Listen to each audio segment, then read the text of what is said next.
Noah Hayes flinched as the glass bottle shattered against the wall behind him, shards raining down like tiny knives.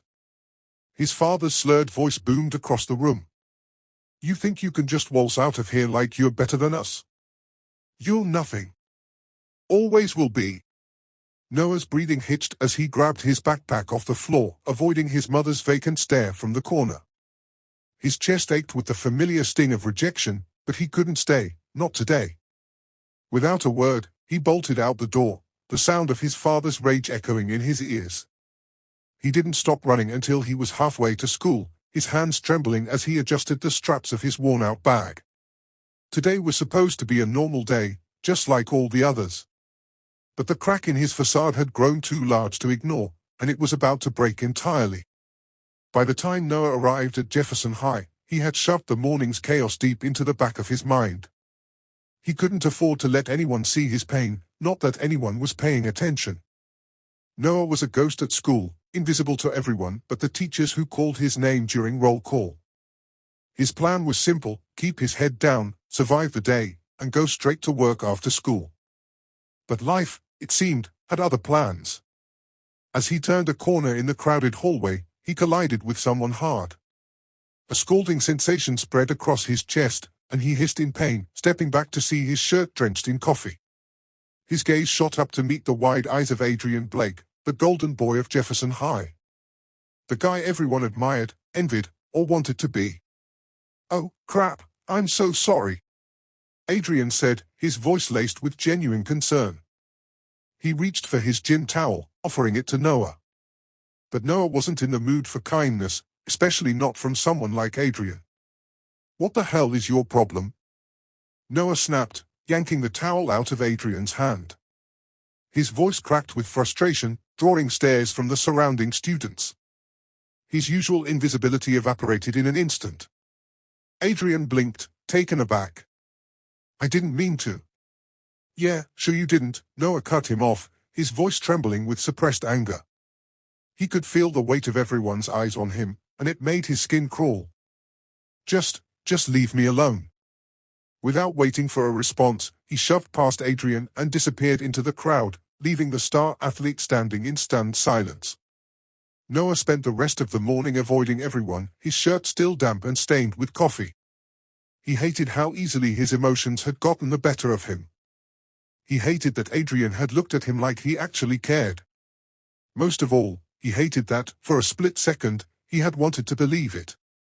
Noah skipped the cafeteria during lunch. The thought of sitting in a room full of people whispering about his outburst was unbearable.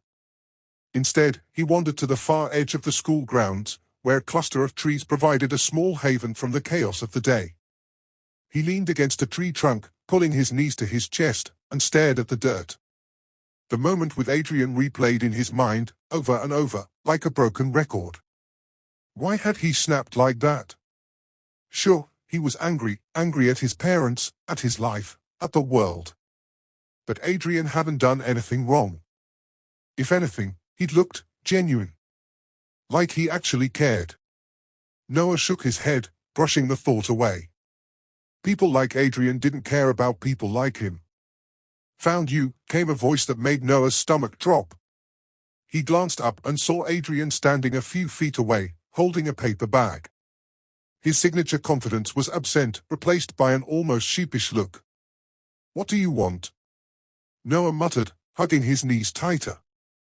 Adrian hesitated, then sat down a few feet away, keeping a respectful distance. "I brought you lunch," he said, holding out the bag. Noah narrowed his eyes. "Why?" "Because I feel bad about earlier," Adrian replied simply. "And, well, I didn't mean to embarrass you." Noah's instinct was to tell him to leave, but the scent of warm food wafting from the bag made his stomach growl. He hadn't eaten since yesterday afternoon, and the hunger gnawed at him relentlessly. "I don't need your pity," Noah said, though his voice lacked conviction. "It's not pity," Adrian said firmly. "It's just lunch. Take it or leave it." After a long pause, Noah reached out and took the bag. Inside was a neatly wrapped sandwich, a bottle of water, and an apple. It wasn't much, but to Noah, it felt like a feast. He unwrapped the sandwich and took a cautious bite, savoring the taste. Adrian watched him for a moment before speaking again. "You're in my chemistry class, right?" Noah frowned. "What's your point?" "No point. Just trying to make conversation." "Well, don't," Noah said, taking another bite. Adrian didn't leave, though. Instead, he leaned back against the tree and stared up at the sky. "You're not like everyone else here," he said after a moment. Noah let out a bitter laugh. "Yeah, no kidding. I mean it," Adrian continued, his voice thoughtful. "You don't try to fit in. You don't care what people think. That's different." Noah swallowed hard, unsure how to respond. Was that supposed to be a compliment? "Look," Adrian said, turning to face him, "I know I probably seem like some spoiled, rich jock who doesn't have a clue about anything real. And maybe that's true. But I'm not as blind as people think." Noah glanced at him, meeting his gaze for the first time. Adrian's blue eyes held no trace of mockery or condescension, only sincerity. It threw Noah off balance, and for a moment, he didn't know what to say. "Thanks for the food," he mumbled, looking away. "You're welcome," Adrian said with a small smile. "And, sorry about your shirt. I'll buy you a new one." Noah shook his head. "Don't bother." Adrian stood up, brushing dirt off his jeans. "Well, if you ever need someone to talk to, you know where to find me." Noah didn't reply, and Adrian walked away, leaving him alone with his thoughts. As the bell rang, signaling the end of lunch, Noah stood up and headed back to class. For the first time in a long while, the heavy weight on his chest felt just a little lighter.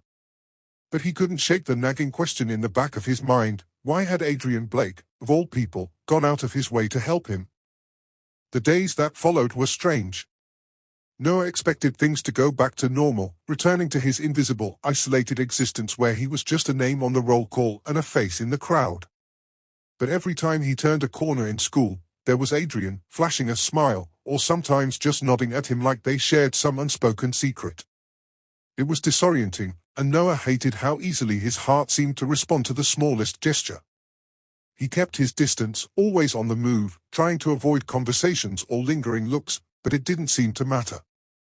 Adrian made it a point to sit near him in class, ask how he was doing, or occasionally drop a random comment about something totally unrelated to school. Every time, Noah stiffened, unsure how to respond or if he even should. But Adrian never seemed to mind. On Thursday afternoon, after their chemistry class, Noah was heading toward the back exit of the school when Adrian caught up to him, his long stride easily matching Noah's quicker pace. "You heading to work?" Adrian asked, his voice casual. Noah paused, feeling a familiar pang of discomfort. He had been trying to keep his part-time job a secret, but he knew it was hard to hide anything from someone like Adrian. "Yeah," he muttered, unwilling to explain more. "I could drive you there," Adrian offered, his tone light but insistent. "It's on my way." Noah felt his chest tighten. He didn't want to accept, didn't want to risk being indebted to Adrian in any way, but he couldn't bring himself to say no. The thought of walking in the cold, his stomach still growling with hunger, pushed him over the edge. "Fine," Noah said, barely above a whisper. Adrian grinned, clearly pleased by Noah's acceptance, and led him to his car parked just outside. It was sleek, black, and polished, a sharp contrast to the rusted old sedan Noah's parents owned. Adrian held the door open for him, and for a moment Noah hesitated, unsure if he should get in. But Adrian's reassuring smile made the decision for him. The ride was quiet at first, the hum of the engine filling the space between them. Adrian glanced at Noah several times, but Noah kept his gaze out the window, focusing on the streetlights passing by in a blur. "So," Adrian said after a while, breaking the silence. "You never talk about yourself." Noah stiffened. "What do you want to know?" he asked, his voice flat. Adrian shrugged. "I dunno. You don't seem like you want to be invisible, but you sure act like it." Noah shifted uncomfortably in his seat. "I'm just trying to get through school." Adrian turned the corner, driving slowly as he glanced over at Noah. "You're more than that, though." I've been watching you. I know you're not as quiet as you seem. You just hide it. Noah clenched his fists, his nails digging into his palms. I don't need your pity, Adrian. Adrian didn't flinch, though. He simply looked at Noah with those impossibly blue eyes. It's not pity. I just think you're different. Noah's heart skipped a beat, but he kept his face blank. I don't need anyone thinking I'm different. There was a moment of silence before Adrian spoke again, his tone softer. You don't have to be alone, you know. I'm not trying to fix you. I'm just saying. I see you. Noah swallowed hard, but the words stuck in his throat. He wasn't used to being seen, not truly seen. And it scared him. The rest of the ride passed in uneasy silence, and before long, Adrian pulled up to the small diner where Noah worked. He threw the car in park and looked over at Noah. You sure you don't want me to wait? Adrian asked. No, Noah replied quickly, more forcefully than he intended. I'll be fine. Adrian gave him a long look, then nodded. Okay. But if you change your mind, I'll be here. Noah didn't respond. He stepped out of the car and slammed the door shut, feeling his chest tighten with something that wasn't just discomfort. Adrian was too kind, too persistent, and Noah didn't know how to handle it. As he walked toward the entrance of the diner, he heard Adrian's car drive off, the sound fading into the night. Noah couldn't shake the feeling that, no matter how hard he tried to push Adrian away, the other boy wasn't going to let him slip back into the shadows. The next few days passed in a haze of fleeting interactions with Adrian. Noah couldn't deny that there was a strange pull toward him, something magnetic and unsettling. Adrian's persistence, his constant attempts to reach out, only made Noah want to retreat further. But despite every instinct screaming at him to push Adrian away, he couldn't ignore the quiet flicker of hope that had started to stir in his chest. It terrified him. Friday afternoon, after school, Noah's shift at the diner was especially grueling. It had been busy all day, and the hours stretched on endlessly. His legs ached from standing, his hands raw from carrying trays, but he pushed through. It was the only way he knew how to survive, work hard, stay invisible, and never let anyone see the cracks. By the time he finished his shift, it was well past midnight. The diner had finally quieted, and the bustling hum of activity had given way to the soft murmur of late-night conversations. Noah sighed in relief, wiping down the counter one last time, eager to get home and lock himself in his room. But as he grabbed his jacket and turned toward the door, he froze. There, leaning casually against the diner's front window, was Adrian. Noah's stomach twisted with unease. What are you doing here? Adrian straightened up, grinning. I was in the neighborhood. Thought I'd stop by. Noah narrowed his eyes. You've been watching me, haven't you? Adrian chuckled, taking a step forward. I'm not stalking you, I swear. Just wanted to make sure you were okay. Noah shook his head, stepping around him to unlock the door. I don't need your help. Then why do you always seem so damn miserable? Adrian's voice softened, but the words hit like a punch to the gut. You don't have to pretend you're fine all the time, Noah. It's exhausting. Noah froze, his hand still on the doorknob. He didn't want to admit it, didn't want anyone to know how much he was drowning inside. But Adrian's words, they felt like a release, like he could finally let everything spill out. But he didn't. I'm fine, Noah said, his voice flat. Just go home, Adrian. Adrian didn't leave, though. He stood there, silent, and for a moment, Noah couldn't bring himself to look at him. You can't keep running from this, Adrian said quietly. You can't keep pretending like you don't need anyone. Noah's chest tightened. He wanted to yell, to scream at Adrian to leave him alone, to make it all stop. But instead, he said the only thing he could manage. I don't need anyone. Adrian's eyes softened, and for the briefest moment, Noah thought he saw something deeper in them, something that wasn't just concern, but understanding. You do, Adrian said gently.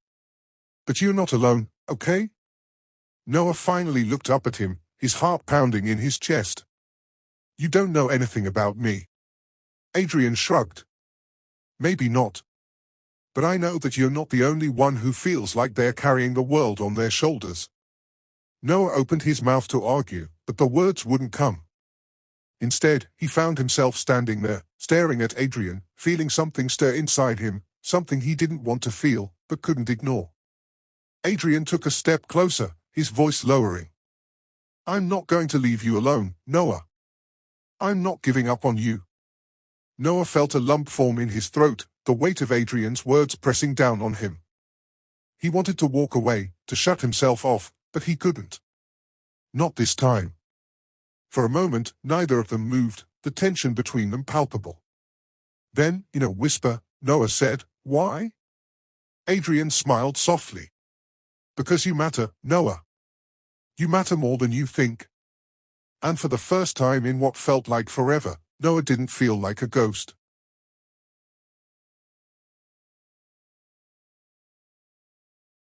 The weekend came and went without much incident, though Noah felt the weight of Adrian's words lingering in his mind, tugging at him like an invisible thread.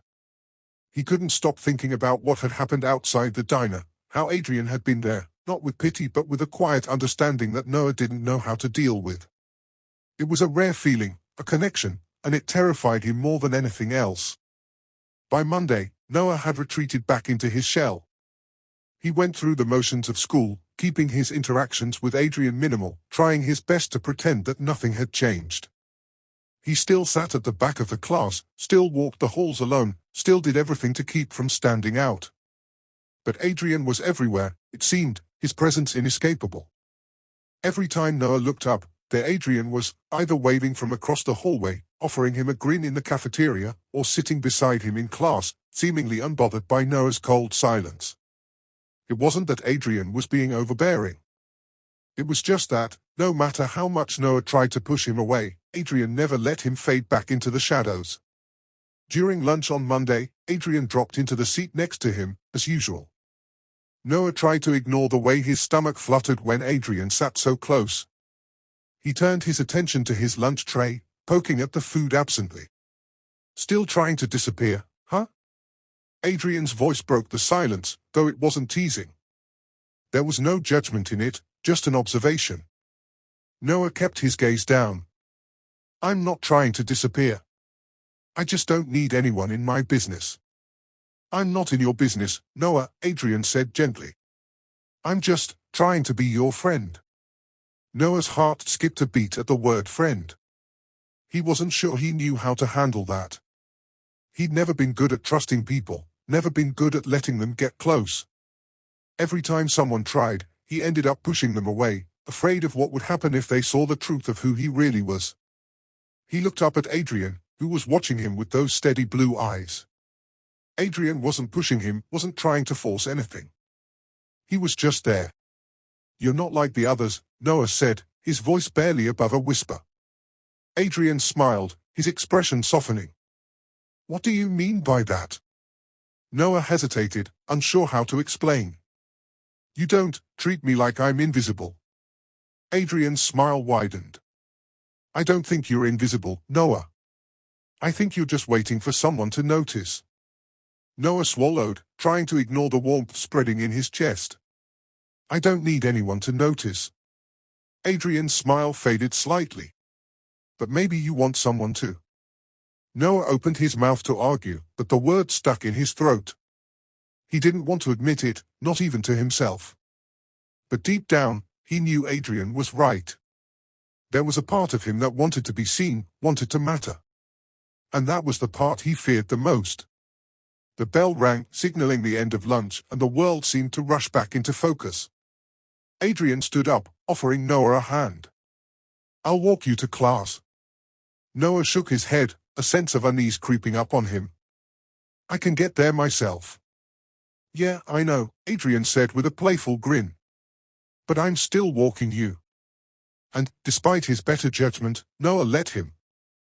Noah had always prided himself on being able to control his emotions, to keep everything locked away behind the walls he'd built. But with Adrian's constant presence, those walls were starting to crumble, bit by bit. Every time Adrian smiled at him, Every time they talked, every time he refused to let Noah retreat into himself, it was like a small crack in the armor, and Noah couldn't stop it from growing wider. It had only been a week since Adrian started walking him to class, but the changes were already obvious. His friends had noticed the subtle shift in his behavior, how Noah no longer kept to the corners of the cafeteria, how he sometimes smiled back at Adrian instead of avoiding him. They didn't say anything directly, but the sideways glances and whispered comments were enough to make Noah uncomfortable. He didn't want to be the subject of gossip. He didn't want people to think he was weak, or that he was somehow different just because Adrian Blake, the star athlete and heartthrob of the school, had taken an interest in him. It didn't help that Adrian kept showing up at the diner, too. Every shift Noah worked, Adrian was there, sitting in a booth, quietly watching him. Noah could feel his gaze even when he wasn't looking directly at him, the weight of it pressing against his chest. On Tuesday evening, Noah was wiping down a table when Adrian walked in, his usual easy grin on his face. "Hey," he said, dropping into a seat at the counter. "How's it going?" Noah didn't look up from the rag in his hand. "It's fine." "You sure about that?" Adrian's voice held a teasing note, but there was something more behind it, something softer, more probing. Noah set the rag down and took a deep breath. "Why do you keep coming here?" he asked, his voice quiet but sharp. Adrian blinked, taken aback by the question. "What do you mean?" "I mean, why do you keep showing up? It's not like you need to be here." Adrian's expression shifted, and for a moment, he looked almost vulnerable. "I like being here. And I like being around you, Noah. You make me feel like things aren't so easy, you know?" Noah froze, the words sinking in deeper than he expected. "What does that mean?" Adrian shrugged, his gaze flicking away for a moment. "Everything's always so simple for me. People like me. I get good grades, I'm good at sports, but it's all so shallow. When I'm with you, it feels real. Like I'm not just some guy on a pedestal." Noah's chest tightened at his words, though he couldn't quite put his finger on why. It wasn't pity. It wasn't sympathy. It was something else, something Noah wasn't ready to confront. "Adrian," Noah started, his voice cracking slightly, I'm not like you." Adrian raised an eyebrow, leaning forward slightly. "What's that supposed to mean?" Noah's heart pounded in his chest, his emotions threatening to spill over. "I'm not some project for you to fix. I'm not going to be your charity case." Adrian looked taken aback, but he didn't flinch. Instead, he gave a small, knowing smile. "I'm not trying to fix you, Noah. I don't think you need fixing. I just want to get to know you. I'm not." "I don't," Noah's voice faltered, his throat tightening. He couldn't keep up with the rush of emotions that Adrian seemed to stir in him. "Just leave me alone, okay?" He turned and walked away quickly, unable to stay in the same space as Adrian any longer. The sting of rejection was so raw, so overwhelming, that it made him sick to his stomach. But before he could reach the back of the diner, Adrian called after him. "I'm not going anywhere, Noah. Whether you like it or not, I'm sticking around." Noah stopped in his tracks, his fists clenching at his sides. "I don't need you to stick around," he muttered, not turning around. "I don't care what you need." Adrian's voice was firm, but there was something in it that made Noah pause. "I care about what you want. And I want to be here." The words lingered in the air, and Noah couldn't shake them. That night, after his shift ended, Noah walked home in a haze, his thoughts a whirlwind of confusion. He didn't understand why Adrian cared so much, didn't understand why it hurt so much to push him away. He just wanted to be left alone. He just wanted to keep the walls up. But with Adrian's words echoing in his head, Noah couldn't escape the truth. He didn't want to be alone. Not anymore. The days after the diner confrontation were hard to endure. Noah kept his distance from Adrian, physically and emotionally, as much as he could. He avoided eye contact in the halls, sat as far away from Adrian as possible in class, and kept his responses short whenever they did speak. But it was becoming harder and harder to pretend that Adrian wasn't starting to unravel him. On Wednesday, Noah arrived at school late, hoping to slip in unnoticed, but as soon as he entered the classroom, he saw Adrian sitting at his desk, his head tilted as if waiting for Noah to show up. The minute their eyes met, Adrian's expression softened, and the damn walls Noah had built up around himself began to crack. He could feel his pulse quicken, a sinking feeling forming in the pit of his stomach. Noah quickly sat down at his desk, his back straight and stiff, trying to focus on the teacher's lecture. But Adrian wasn't giving up. As soon as the bell rang and students began to file out of the classroom, Adrian was there, moving toward Noah with that same easy smile. "You're avoiding me," Adrian said, not accusingly, but with a strange mix of concern and amusement. Noah didn't answer. He just kept walking, moving quickly toward the door, hoping Adrian would take the hint and leave him alone. But Adrian was persistent. "Noah," he said, catching up to him outside the classroom. "Why are you pushing me away?" Noah clenched his fists, his breath coming in sharp, shallow gasps. "Because I don't want you here." The words came out harsher than he intended, his voice tight with emotion. "I don't need you, Adrian. I don't need anyone." The words hit Adrian like a punch, but to Noah's surprise, he didn't flinch. Instead, he stepped closer, his expression steady, his eyes never leaving Noah's. "You're wrong," Adrian said softly. "You do need people. You just don't know how to let them in." Noah opened his mouth to argue, but the words caught in his throat. He wanted to scream at Adrian, to tell him to stop, to go away, to leave him to his misery. But instead, the silence stretched between them, thick and suffocating. "Why do you care?" Noah finally asked, his voice barely above a whisper. "Why do you even want to be around someone like me?" Adrian's eyes softened, and for a moment, the mask of confidence and charm slipped away. He seemed vulnerable.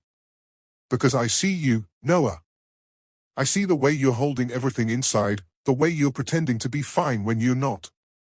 I care because I don't want you to go through this alone." Noah shook his head, his hands trembling at his sides. "You don't know anything about me, Adrian. You don't know what it's like to be invisible. To be nothing." "I think you're wrong about that too," Adrian said, his voice calm but firm. "I'm not asking you to be perfect.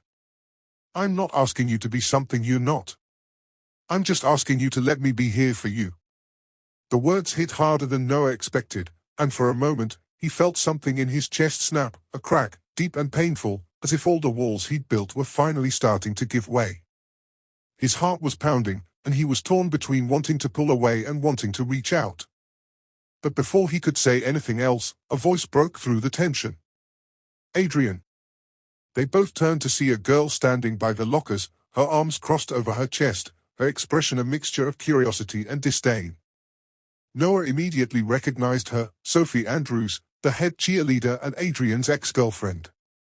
The air between the three of them suddenly felt thick with something unspoken.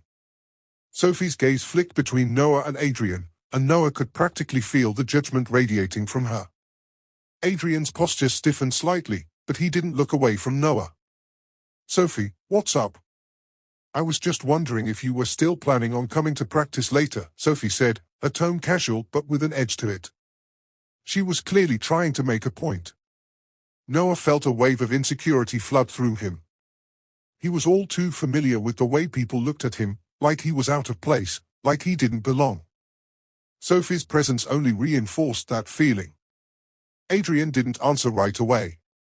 His eyes flicked back to Noah, and for a moment, it felt like everything was on the line, like the quiet connection they'd started to build was hanging by a thread. But then, Adrian broke the silence, his voice steady and clear. "I'll catch up with you later, Sophie." Sophie raised an eyebrow, clearly surprised by his response, but she didn't push him further. With a scoff, she turned on her heel and walked away, leaving the tension between Noah and Adrian hanging in the air. Noah stood there, his heart racing, unsure what to make of the exchange. Had Adrian just chosen him over Sophie? Over everything else? Adrian turned to him, his expression soft but serious. "Don't think I'll give up on you just because she showed up." Noah didn't know what to say. His mind was spinning, and his heart felt like it was about to explode. Everything Adrian said, everything Adrian did, was making him feel things he wasn't ready to face. "You don't have to do this," Noah said quietly. "You don't have to keep coming after me." But Adrian just shook his head. "I'm not going anywhere, Noah. You're not getting rid of me that easily." And for the first time, Noah didn't want to push him away. The next few days were a blur. School passed in a haze of whispers, sideways glances, and stolen moments with Adrian. No matter how hard Noah tried to bury his emotions, the pull between them seemed to grow stronger with every interaction. Adrian's unwavering presence was like a magnet, pulling him closer despite every instinct Noah had to retreat. It was Thursday when it finally happened, when everything came to a head. Noah was walking home from school, his mind heavy with the conflicting emotions that had been tormenting him all week. He had barely noticed the footsteps behind him until they grew louder, until Adrian appeared beside him, walking at the same pace. Noah didn't acknowledge him at first. He just kept his eyes on the ground, pretending that nothing had changed. But he could feel Adrian's gaze on him, the way the air around them seemed to hum with unspoken tension. "You're avoiding me again," Adrian said, his voice gentle but insistent. Noah's steps faltered. "I'm not avoiding you," he said, his voice flat. I don't want to do this anymore." Adrian stopped walking, his hand briefly brushing against Noah's arm to get his attention. "Do what?" Noah exhaled sharply, turning to face him. "This. Whatever this is. This thing between us. I can't do it. I can't keep pretending that it doesn't matter." Adrian frowned, his brow furrowing in confusion. "What do you mean, it doesn't matter?" Noah's throat tightened, and for a moment, he couldn't find the words. How could he explain it? How could he make Adrian understand that everything about this situation terrified him? I don't fit in with you, Adrian," Noah finally said, his voice shaky. "You're the star athlete. You've got everything. Friends, a future, a life that's planned out. And then there's me, someone who can barely keep it together. I don't belong in your world." The words spilled out in a rush, and Noah almost immediately regretted them. He'd always been afraid of being a burden, of being someone who weighed others down with his problems. But Adrian didn't step back. Instead, he took a step closer, his eyes steady. "You think I'm perfect?" he asked, his voice quiet. Noah didn't answer right away. It wasn't a question he knew how to answer. Of course, Adrian had everything Noah didn't: popularity, a future laid out for him, a life that seemed effortless. "No one's perfect, Noah," Adrian continued. "I may have a lot of things, but that doesn't mean I have it all together. Hell, sometimes I wish I had half the things you have. You're real. You don't put up a front like everyone else." Noah looked up at him, confusion flickering in his chest. "What are you talking about?" "I'm talking about you," Adrian said, his voice soft. "You're not like everyone else. You don't hide behind a mask. You're vulnerable. And that's something I admire." Noah shook his head. "I'm not vulnerable. I'm just a mess." "You're not a mess," Adrian said firmly, his gaze unwavering. "You're just afraid. Afraid of letting someone in because you don't want to be hurt." The words hit Noah like a punch to the gut, and he couldn't breathe for a moment. Adrian was right, of course. It was so easy for him to dismiss his own feelings, to tell himself that he didn't need anyone. But deep down, he knew that wasn't true. He had been so desperate for connection, so desperate for someone to care, that he'd kept everyone at arm's length, too afraid to let them see who he really was. "I don't know how to do this," Noah admitted, his voice barely above a whisper. "I don't know how to be close to someone without pushing them away." Adrian's expression softened, and he stepped forward, placing a hand gently on Noah's shoulder. "You don't have to know everything. You just have to be willing to try. And I'll be right here, every step of the way." Noah felt his chest tighten, the weight of Adrian's words pressing down on him. He wanted to pull away, wanted to retreat to the safety of his isolation. But something in Adrian's eyes, something steady, something patient, made him want to stay. For the first time in a long time, Noah felt like he wasn't alone. And for the first time in a long time, he didn't want to run. But just as the silence between them began to feel comfortable, a car pulled up beside them, its engine rumbling in the quiet street. Noah turned to see a familiar figure leaning out of the passenger side window. "Hey!" Sophie's voice rang out, sharp and demanding. "Adrian, you coming or what?" Adrian hesitated, glancing at Noah for a moment before he turned back to Sophie. "I'll be there in a second," he called back. Sophie rolled her eyes. "You better not be wasting time with him again." Noah stiffened, his face flushing with embarrassment. He wanted to say something, wanted to defend himself, but the words wouldn't come. Adrian sighed, looking back at Noah with a small smile. "I'll be fine. You don't have to worry about her." But Noah felt a knot of insecurity tighten in his stomach. Adrian's life, his friends, his popularity, was a world he could never be a part of. No matter how hard Adrian tried to pull him in, no matter how much he seemed to care, Noah was still an outsider. "I don't belong in your world," Noah muttered again, more to himself than to Adrian. "I never will." Adrian's eyes softened, and before Noah could stop him, he reached out and pulled him into a brief, unexpected hug. "You're wrong," Adrian whispered against his ear. "You belong wherever you want to be. And I'm not letting you go." When Adrian pulled away, Noah felt both a sense of warmth and a sharp pang of fear. He didn't know if he was ready for whatever this was between them, but for the first time, he didn't want to walk away. And as Adrian turned to go, Noah stood there, watching him with a feeling that was both terrifying and exhilarating. He didn't belong in Adrian's world, but maybe, just maybe, Adrian belonged in his. The weekend arrived, and Noah found himself torn between his desire for solitude and the overwhelming pull of Adrian's presence. He had told himself that he would just let things settle, let the storm inside him calm down. But the more he tried to distance himself from Adrian, the more the magnetism between them seemed to grow. It was like trying to ignore the ocean when you were already standing in it, impossible to avoid, impossible to stay dry. Friday night, Noah had closed his eyes, hoping to fall asleep quickly, but the thoughts of Adrian kept him awake. Adrian had made it clear he wasn't going anywhere, but Noah wasn't sure how to handle that. He wasn't sure if he wanted Adrian to stay or if he wanted to push him away again. He'd spent so much of his life keeping people at arm's length, afraid to let anyone in.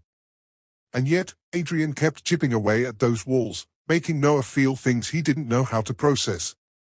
The next day, Noah had barely finished his morning coffee when he got a text. It was from Adrian. "Hey, you free today?" Noah stared at the screen, his thumb hovering over the reply button. It had been 3 days since their last conversation, and he'd spent every one of those days avoiding Adrian at school, pretending that nothing had happened.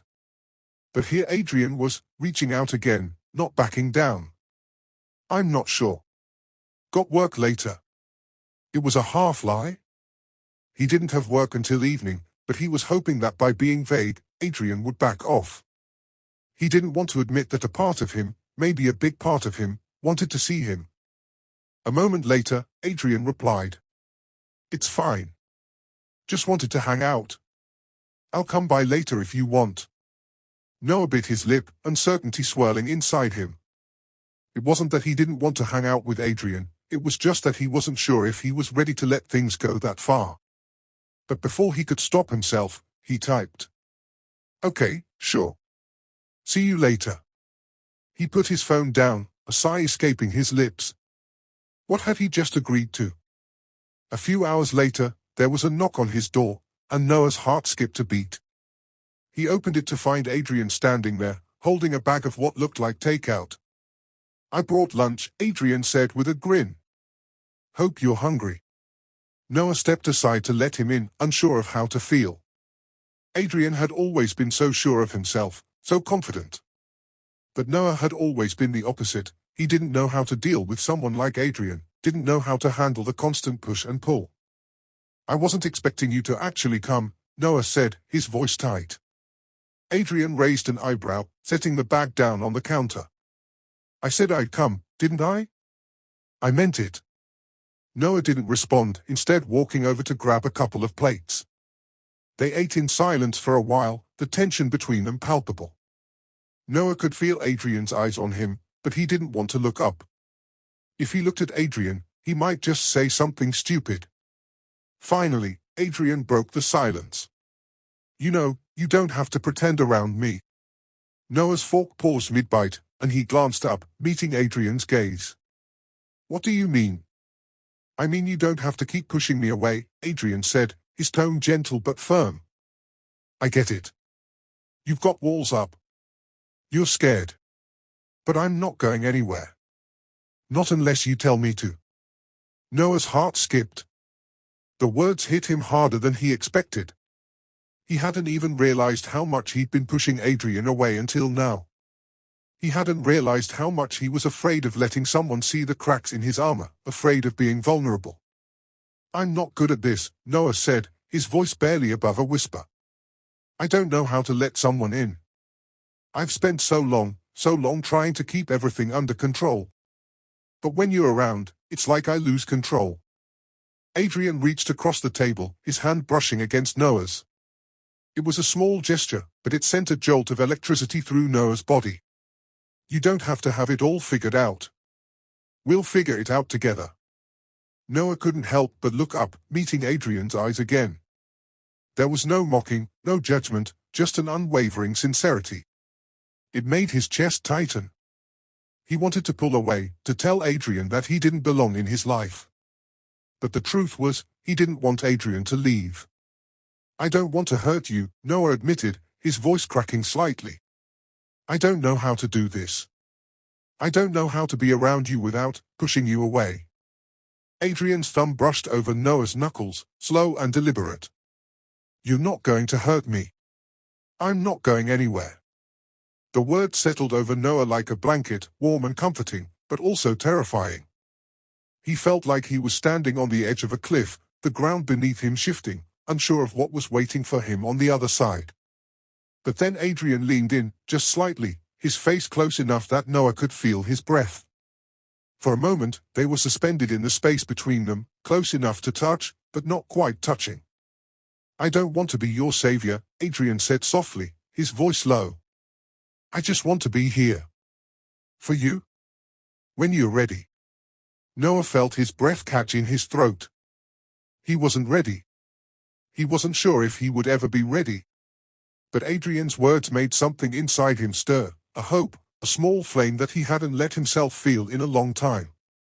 And for the first time in what felt like forever, Noah didn't want to push that flame out. The days blurred together after that afternoon, but Noah couldn't forget the way Adrian had looked at him, the way he had reassured him without ever demanding anything in return. Every moment he spent with Adrian now felt different, like he was being pulled into something he wasn't sure he could control, but maybe that wasn't a bad thing. Maybe letting go was what he needed. The weekend came and went, with Adrian texting him occasionally, always checking in, always asking if he wanted to hang out. Noah found himself agreeing more often than not, even though the anxiety was still there, gnawing at him. It was hard not to question every word, every look, but he kept pushing those thoughts aside. Adrian wasn't like the others. One chilly Saturday morning, Adrian texted him asking if he wanted to meet at the local coffee shop. Noah hadn't been there in ages, but something about Adrian's invitation felt different. He wasn't asking Noah to come, he wasn't pushing, he was just extending an invitation, leaving it open-ended. Noah hesitated, thumb hovering over his phone. The old voices in his head told him to stay home, to keep pushing Adrian away, to protect himself. But then another voice, quieter, a little more hopeful, reminded him that maybe this time, it would be different. Maybe Adrian wasn't going to hurt him. Yeah, I'll be there. Noah arrived early, which wasn't surprising to him. He had always been early, always prepared for things to go wrong, always anticipating the worst. But when Adrian walked in a few minutes later, a smile on his face, that old anxiety was there again. I wasn't sure if you were going to show up, Adrian said as he slid into the booth across from Noah, his eyes warm and unbothered. You're usually a little unpredictable. Noah raised an eyebrow. I don't know if that's a compliment. Adrian chuckled, shaking his head. It's not meant to be. But I'm glad you came. They sat in comfortable silence for a few moments, sipping their drinks, the low murmur of conversation around them creating a kind of peaceful backdrop. Noah realized that, for once, he wasn't thinking about the past, wasn't thinking about all the ways this could go wrong. He was just present. It felt good, but also foreign. So, Adrian said, breaking the silence, "How have you been?" Noah looked up from his cup, meeting Adrian's eyes. He thought about lying, about saying that everything was fine. It was easier to do that, easier to pretend. But for some reason, with Adrian, the words didn't come out that way. "I'm okay, I guess," Noah said slowly. "It's just hard to let go sometimes, you know? To just let someone in." Adrian didn't say anything right away. Instead, he reached across the table, his hand coming to rest on Noah's, his fingers brushing lightly over his skin. The simple gesture was enough to make Noah's breath catch. He could feel his heart start to race, the closeness both comforting and terrifying at the same time. "You don't have to let anyone in all at once," Adrian said quietly. "It's a step-by-step thing. And you don't have to do it for me, Noah. Do it for yourself. You deserve to have someone by your side." Noah swallowed hard, unsure of how to respond. Adrian was so certain, so confident, that it made him feel small and unsure. "I don't know if I can," Noah admitted, the words slipping out before he could stop them. "I've spent so much of my life alone, pushing everyone away. I don't know how to be close to someone. I don't know how to not be afraid." Adrian squeezed his hand gently, his eyes locking onto Noah's with a kind of intensity that made Noah feel both seen and vulnerable. "You're not alone anymore," Adrian said, his voice soft but firm. "And I'm not going anywhere. Not unless you want me to." Noah's heart skipped. There it was again, the promise that Adrian wasn't going to leave. The weight of it was almost too much to bear. "I don't want you to leave," Noah whispered, his voice barely audible. Adrian's lips curled into a small smile, and he leaned in slightly, as though the words had meant more than just what was said. "Then let me help you," he said, his voice low. "Let me help you take the next step." Noah's heart raced in his chest. He wanted to believe Adrian, wanted to trust him. But trust had always been a fragile thing for him. He had seen people walk away before, had watched them leave with nothing but broken promises in their wake. But there was something about Adrian, something steady and unyielding, that made Noah want to try. "I'm scared," Noah admitted, his voice trembling slightly.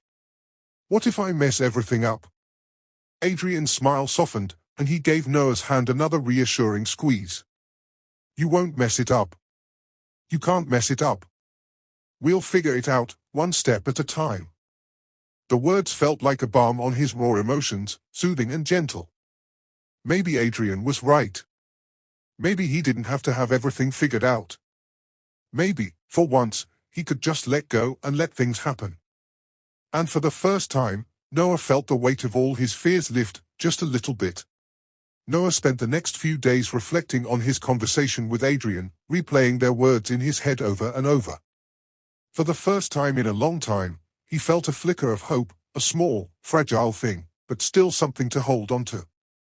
It was strange, though. The more he allowed himself to feel that hope, the more he worried it would slip through his fingers the moment he wasn't paying attention. He wasn't used to this sense of connection, this desire to let someone in. He had spent so much of his life building walls around his heart, pushing people away before they could hurt him. But Adrian made him feel like maybe, just maybe, he could take those walls down. But with that hope came fear, the kind that knotted his stomach every time he thought about it. He wasn't sure if he could trust that Adrian would stick around. He wasn't sure if he could let go of his past enough to build something real with someone else. It didn't help that his father had been calling more often lately, trying to convince him to come back home, to make amends.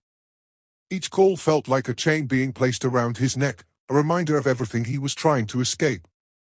Every time Noah saw his father's name flash on his phone, his hands trembled. He hadn't answered any of those calls. He wasn't ready to face that part of his life again, not yet.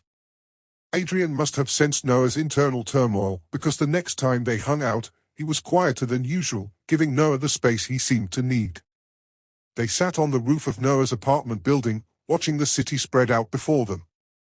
It was peaceful up there, the noise of the streets far below, the cool breeze brushing against their faces. Noah glanced at Adrian, who was staring out at the horizon, his expression thoughtful. "What are you thinking about?" Noah asked, trying to break the silence. Adrian turned to look at him, a faint smile tugging at the corner of his lips. "I'm thinking about how much I don't know you yet. How much I want to know." Noah's heart skipped at the sincerity in Adrian's voice. He didn't know how to respond, so he just nodded, his fingers playing with the edge of his sleeve. "I've been thinking about a lot of things," Noah said, after a moment. "Things I'm not sure I'm ready to talk about." Adrian didn't press him. Instead, he just sat there, letting Noah take his time. Noah appreciated that more than he realized. He didn't want to talk about everything yet, he wasn't sure how to. But there was something about Adrian that made Noah feel like maybe he could eventually say the things that had been eating at him for so long. The minutes stretched on, and the city around them seemed to grow quieter. Noah's mind drifted, but then the buzz of his phone startled him.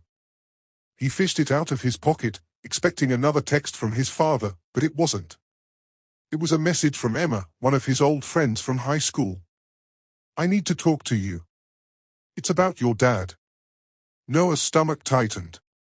He didn't want to deal with his father, not now, not when he was finally starting to breathe again. "Everything okay?" Adrian asked, sensing the shift in Noah's mood. Noah didn't answer right away. He stared at the screen of his phone, his thumb hovering over the message. He knew he couldn't ignore it forever, but he didn't want to face it either. "I'm sorry, I need to deal with something," Noah said, standing up abruptly. "I'll be right back." Adrian didn't stop him. He just nodded and watched as Noah retreated to the edge of the roof for some privacy.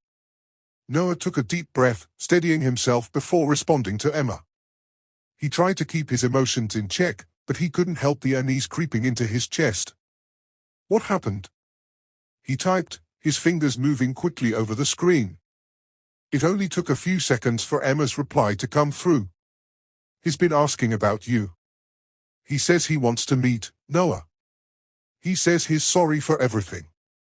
Noah's heart sank. The words felt like a punch to the gut. He didn't want to meet with his father, didn't want to hear any more empty apologies. He had heard enough of those over the years. They never meant anything. "I don't want to see him," Noah responded, his fingers trembling slightly. "Please tell him I'm not ready." But Emma's next message made his heart stop. "He says it's important. He says if you don't meet with him, he'll make it public." Noah froze. His father always had a way of manipulating people, always had a way of making Noah feel like he had no choice. If he refused to meet with him, if he pushed him away again, it could ruin everything, his newfound peace, his chance at a normal life. "Noah?" Adrian's voice broke through his thoughts, and Noah looked up to find him standing a few feet away, concern written on his face. Noah didn't know how to explain it, didn't know how to explain the wave of panic rising inside him. "I have to go," Noah said, his voice strained. "I need to meet someone. I'll be back later." Adrian frowned, but didn't argue. He just nodded and watched as Noah hurried down the stairs, the weight of the situation pressing down on him like a storm cloud. The walk to the cafe was a blur of thoughts and conflicting emotions. Noah's heart pounded in his chest, his mind racing as he thought about his father. He hadn't seen him in nearly a year. The last time they had spoken, things had ended in shouting, in broken promises, in a door slammed shut between them. His father's voice had always been harsh, his words cutting, but this time, something felt different. There was a cold certainty in the back of Noah's mind that he couldn't ignore. His father's insistence on meeting meant something far more dangerous than a simple apology. The city around him seemed distant, the busy streets filled with people rushing to their destinations, oblivious to the turmoil in Noah's chest. He couldn't shake the feeling that this was a trap. When Noah reached the cafe, he paused for a moment, his fingers tightening around the strap of his bag. The door swung open with a quiet chime, and he stepped inside, scanning the room. His eyes landed on his father sitting at a corner table, his back straight, his posture regal, as if he owned the entire place. His sharp features hadn't changed in the years Noah had been gone, stern, almost cruel, but there was something different in the air. Something heavier. Noah's steps faltered for a moment. He almost turned and left, but a voice inside him told him to go. He had to face this. He had to face him. He walked toward the table, his feet feeling like lead with every step. His father looked up as he approached, his eyes narrowing slightly before a small, almost imperceptible smile curved his lips. "Sit down, Noah," his father said, his voice low and cold. Noah sat, the distance between them seeming vast despite the small table. He could feel the weight of his father's gaze on him, like an invisible pressure pushing down on him, suffocating him. "I see you've been avoiding me," his father said, his voice not accusatory, but simply stating the fact. Noah didn't answer. Instead, he looked down at the table, his fingers tapping nervously on the edge of his cup. He couldn't meet his father's eyes, not yet. Not until he was ready to hear what he had to say. "I didn't think I'd have to beg," his father continued, his voice suddenly softer, almost pleading. "But I'm asking you now, Noah. Come home. Things can go back to the way they were." Noah's breath hitched.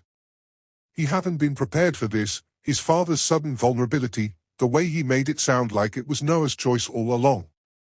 The man who had never shown a hint of softness now appeared to be begging, but Noah knew better than to be fooled. There was always a catch with him. "You don't get to make demands anymore," Noah said quietly, his voice barely a whisper, but firm. "Not after everything you've done." His father's eyes flickered with irritation, but he quickly masked it with a smirk. "I'm not asking for much. I'm asking for my son back. I'm asking for us to be a family again." Noah's heart twisted in his chest. Those words, family again, had once meant something to him. But now they felt hollow, like the empty promises he had grown so used to over the years. "You don't get to call yourself a family," Noah said, the words finally coming out louder, the weight of them pressing on his chest. "Not after the things you've said to me, after the way you treated me. I can't just forget that. I can't pretend everything is fine because you've decided it's time to fix things." For a moment, his father said nothing. His fingers tightened around his coffee cup, his lips pressed into a thin line. But then, with a sigh, he leaned back in his chair, his eyes shifting to a colder, more calculating gaze. "You're making a mistake," his father said, his tone flat. "If you refuse to come back, I will make sure everyone knows why. The world will know what kind of son you are. The world will know how you've disappointed me." Noah felt the words hit him like a punch. His father had always known how to manipulate him, always known how to make him feel small. And now, he was threatening to ruin everything. "Why are you doing this?" Noah asked, his voice trembling slightly. "Why now?" His father's lips twitched, the smallest sign of something that could almost be called guilt. But Noah wasn't fooled. "Because I'm tired of pretending. You're my son. It's time you stopped acting like you don't need me. You do." Noah stood up, his chair scraping harshly against the floor. His fists clenched at his sides, the anger inside him boiling over. "I don't need you." His father's eyes flickered with something dark. "Then you'll regret this, Noah. You'll regret walking away from your family." Noah turned, not waiting to hear more. He couldn't take it anymore. He was done. Done with the lies, done with the manipulation. As he walked out of the cafe, the cold air hit him, but it didn't feel as cold as it had before. His father's threats hung heavy in his mind, but for the first time, Noah didn't feel trapped by them. He had made his choice. He had taken a step away from everything that had held him back. And then, just as he reached the corner, his phone buzzed in his pocket. Noah's heart skipped as he pulled it out and saw the message from Adrian. "You okay?" Noah stared at the screen for a moment, a small smile tugging at the corners of his lips. He wasn't okay, not yet. But he was getting there. "Yeah," he typed back, his fingers shaking slightly. I'm getting there. Noah's phone buzzed again as he stepped onto the train, his thoughts still heavy with the conversation he'd just had with his father. He stared at the screen, the name Adrian flashing in the corner of his vision. Let me know if you need to talk. I'm here. Noah paused before replying. The words felt too simple for everything he was going through, but in some strange way, they were the only words that made sense. Adrian wasn't trying to fix him, wasn't trying to erase the pain Noah carried. He was just offering a space, a safe place to be, without judgment. Thanks. I'm okay. Just processing. He put the phone away and leaned against the train window, watching the world blur by outside. The rhythm of the train's movement was almost calming, but the knot in his stomach refused to loosen. There was still so much he hadn't figured out. The train slowed, and Noah stepped off at his stop, his feet dragging as he made his way home. He passed familiar streets, familiar stores, but everything felt distant, like he was seeing it all for the first time. His father's threats still echoed in his mind, but they didn't feel as suffocating anymore. He had made his choice, he had walked away. Now, it was just a matter of figuring out what to do next. As he walked into his apartment building, he noticed the silence in the hallway. His neighbors, who usually played their loud music or argued in the stairwell, were all quiet today.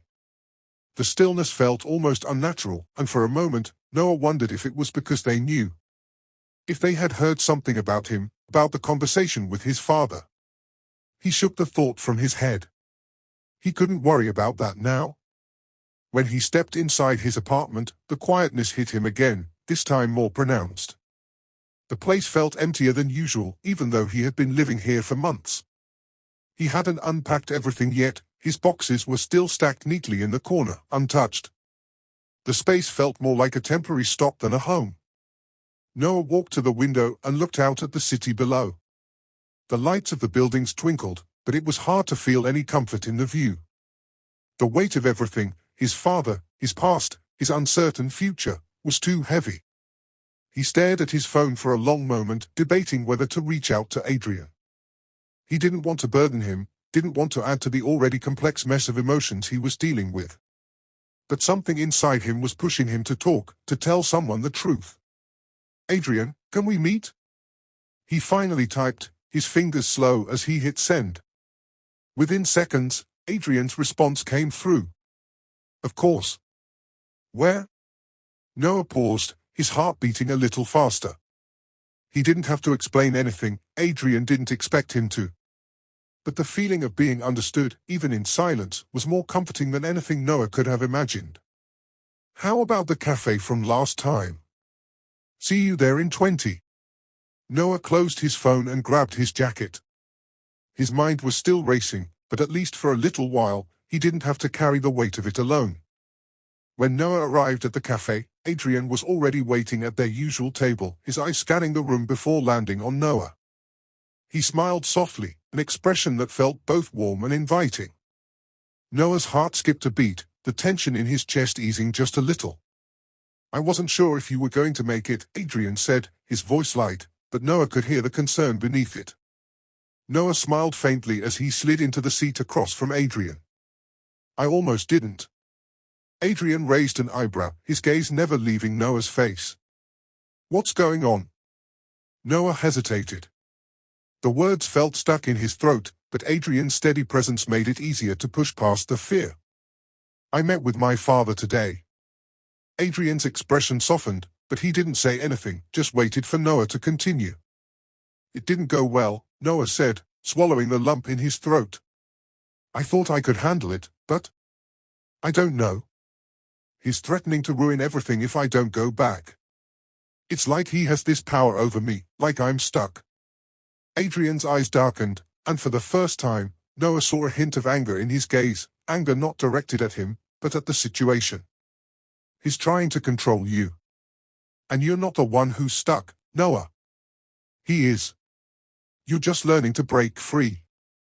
Noah felt a knot loosen in his chest at Adrian's words, like a weight he hadn't realized he was carrying had been lifted. I don't know if I can keep fighting him. Every time I think I'm done, he pulls me back in. Adrian reached across the table, his hand resting gently on top of Noah's. You don't have to fight him alone. You have me now. And you have more strength than you realize. Noah looked up at Adrian, his heart pounding, the room suddenly feeling smaller, the noise of the cafe fading away. In that moment, with Adrian's hand on his, Noah felt a strange sense of peace settle over him. For the first time in a long time, he didn't feel like he was carrying the weight of the world alone. You're right, Noah said, his voice steady despite the whirlwind of emotions inside him. Maybe I don't have to do this alone. Adrian's smile softened, and for a moment, everything felt like it was falling into place. You don't. The days following his meeting with his father were a blur. Noah threw himself into work, using the hours as an escape from the heavy weight of his thoughts. Each day felt longer than the last, but it was the only way he could keep moving forward. The looming threats from his father still haunted him, but Adrian's words, "You don't have to fight him alone," kept echoing in his mind, offering him a strange sense of comfort. Noah had always prided himself on his independence, on being able to navigate the world without needing anyone. But now, with Adrian's steady support, something inside him was changing. He wasn't sure if he liked it. One evening, after his shift at the cafe, Noah found himself staring at his phone again, hovering over Adrian's contact. He hadn't reached out in a few days. He hadn't needed to. But tonight, the silence between them felt heavy. He knew he wasn't the only one carrying burdens, and he couldn't help but wonder how Adrian was coping with his own struggles. With a deep breath, Noah finally hit send. "Hey. You free?" The response was almost immediate. "Always for you." "Where?" Noah couldn't stop the smile that tugged at his lips. He hadn't realized just how much he looked forward to these quiet moments with Adrian, these shared spaces where no words needed to be spoken for them to understand each other. "The park? Meet you there in 10. When Noah arrived at the park, it was dark, the moon casting long shadows across the quiet paths. He spotted Adrian sitting on their usual bench near the fountain, the soft sound of running water filling the air. The world felt still here, as though time had slowed down just for them. As Noah approached, Adrian looked up, his eyes lighting up as soon as they met Noah's. Without a word, Noah sat beside him, the cool night air wrapping around them both. For a long moment, neither of them spoke. The silence wasn't awkward, but comfortable, as if they both understood the weight of their thoughts without needing to articulate them. Adrian had always been the quiet type, his words few but carefully chosen. Noah admired that about him. Finally, it was Adrian who broke the silence. "How are you really doing?" His voice was gentle, but there was a deep concern behind it. Noah looked out at the water, his fingers tracing the edge of the bench. "I don't know." He paused, his chest tightening as he struggled to find the right words. "I'm trying to keep it together, but my father, he's relentless. Every time I think I'm free, he finds a way to pull me back in." Adrian shifted slightly, his shoulder brushing against Noah's. "You don't have to keep fighting him alone, you know. You have more strength than you give yourself credit for." Noah let out a small laugh, though it was hollow. "I used to think I could do it all on my own. But now, I don't know anymore. It's like everything I do just makes things worse." Adrian's voice softened. "You don't have to carry this burden by yourself. You don't have to prove anything to anyone, especially him." For a moment, Noah didn't respond. He just sat there, letting the sound of the water fill the space between them. Adrian's presence was like a steady anchor, grounding him when everything else felt uncertain. "What about you?" Noah finally asked, turning to look at Adrian. "You've been quiet. How are you holding up?" Adrian hesitated, his eyes darkening slightly as he glanced away. "I'm fine. It's just been a lot lately." His voice trailed off, and for the first time, Noah noticed the subtle tension in Adrian's shoulders, the way his hands gripped the edge of the bench. "No, really," Noah pressed, his concern growing. "You're not fine. I can tell." Adrian let out a long breath, the weight of his words heavy in the air. "It's nothing. Just family stuff." You know how it is. Noah could sense the guardedness in Adrian's tone, the way he was shutting down. He didn't push any further, but the unease lingered. He couldn't help but wonder what Adrian was hiding, what he was carrying that he wasn't ready to share. Instead of pressing, Noah reached out and placed his hand on Adrian's, the touch gentle but grounding. I'm here, Adrian. If you ever want to talk, I'll listen. I'm not going anywhere. Adrian looked at him then, his expression softening, and for a moment Noah saw the vulnerability beneath the tough exterior. Adrian wasn't perfect, far from it, but there was something in the way he looked at Noah, something that made him believe in the possibility of something more. I know, Adrian said quietly. I know.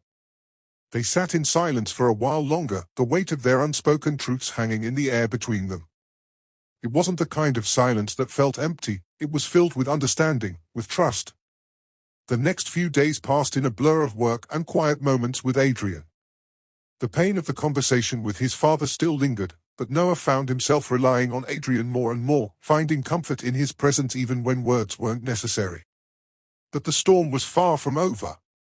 Noah knew that the path ahead would be difficult, that his father wouldn't stop until he got what he wanted. But for the first time in a long time, Noah felt like he wasn't walking that path alone. He wasn't sure what the future held, but he knew one thing for certain: Adrian would be there, by his side, no matter what. Noah's world had begun to feel like a series of crossroad moments where every decision, every word spoken, led to another choice, another direction. With each passing day, the pressure from his father intensified, and Noah's resolve began to crack. There was a part of him that wanted to give in, just to make everything easier, to stop the constant fear that haunted him. But another part, the part that had been quietly building since he met Adrian, fought back, telling him that he could choose his own path, even if it meant facing the storm. The tension between his father's relentless demands and his growing connection with Adrian was tearing him apart, leaving him torn between two worlds, the one he had always known, filled with obligation and guilt, and the one he was beginning to create with Adrian, one based on trust, honesty, and freedom. Noah sat in the small, dimly lit cafe where he and Adrian had first met. The world outside seemed to be going on without him, as though he were frozen in time. His phone sat on the table, buzzing with another message from his father. He ignored it, his hands trembling as he stared out the window. Are you going to answer that? Adrian's voice pulled Noah from his thoughts. Adrian had arrived just moments ago, his usual easygoing demeanor masked by a rare, serious expression. Noah's gaze flicked to the phone, and he sighed, running a hand through his hair. I don't know what to do anymore, Adrian. He won't stop. His voice cracked, betraying the frustration and helplessness he felt. Every time I think I've made the right choice, he pulls me back in. I can't breathe, I can't think, he's suffocating me. Adrian reached across the table, placing his hand on Noah's, grounding him. You don't have to go back. You're not alone in this, Noah. You've got me. I know it's hard, but you don't have to carry this burden on your own.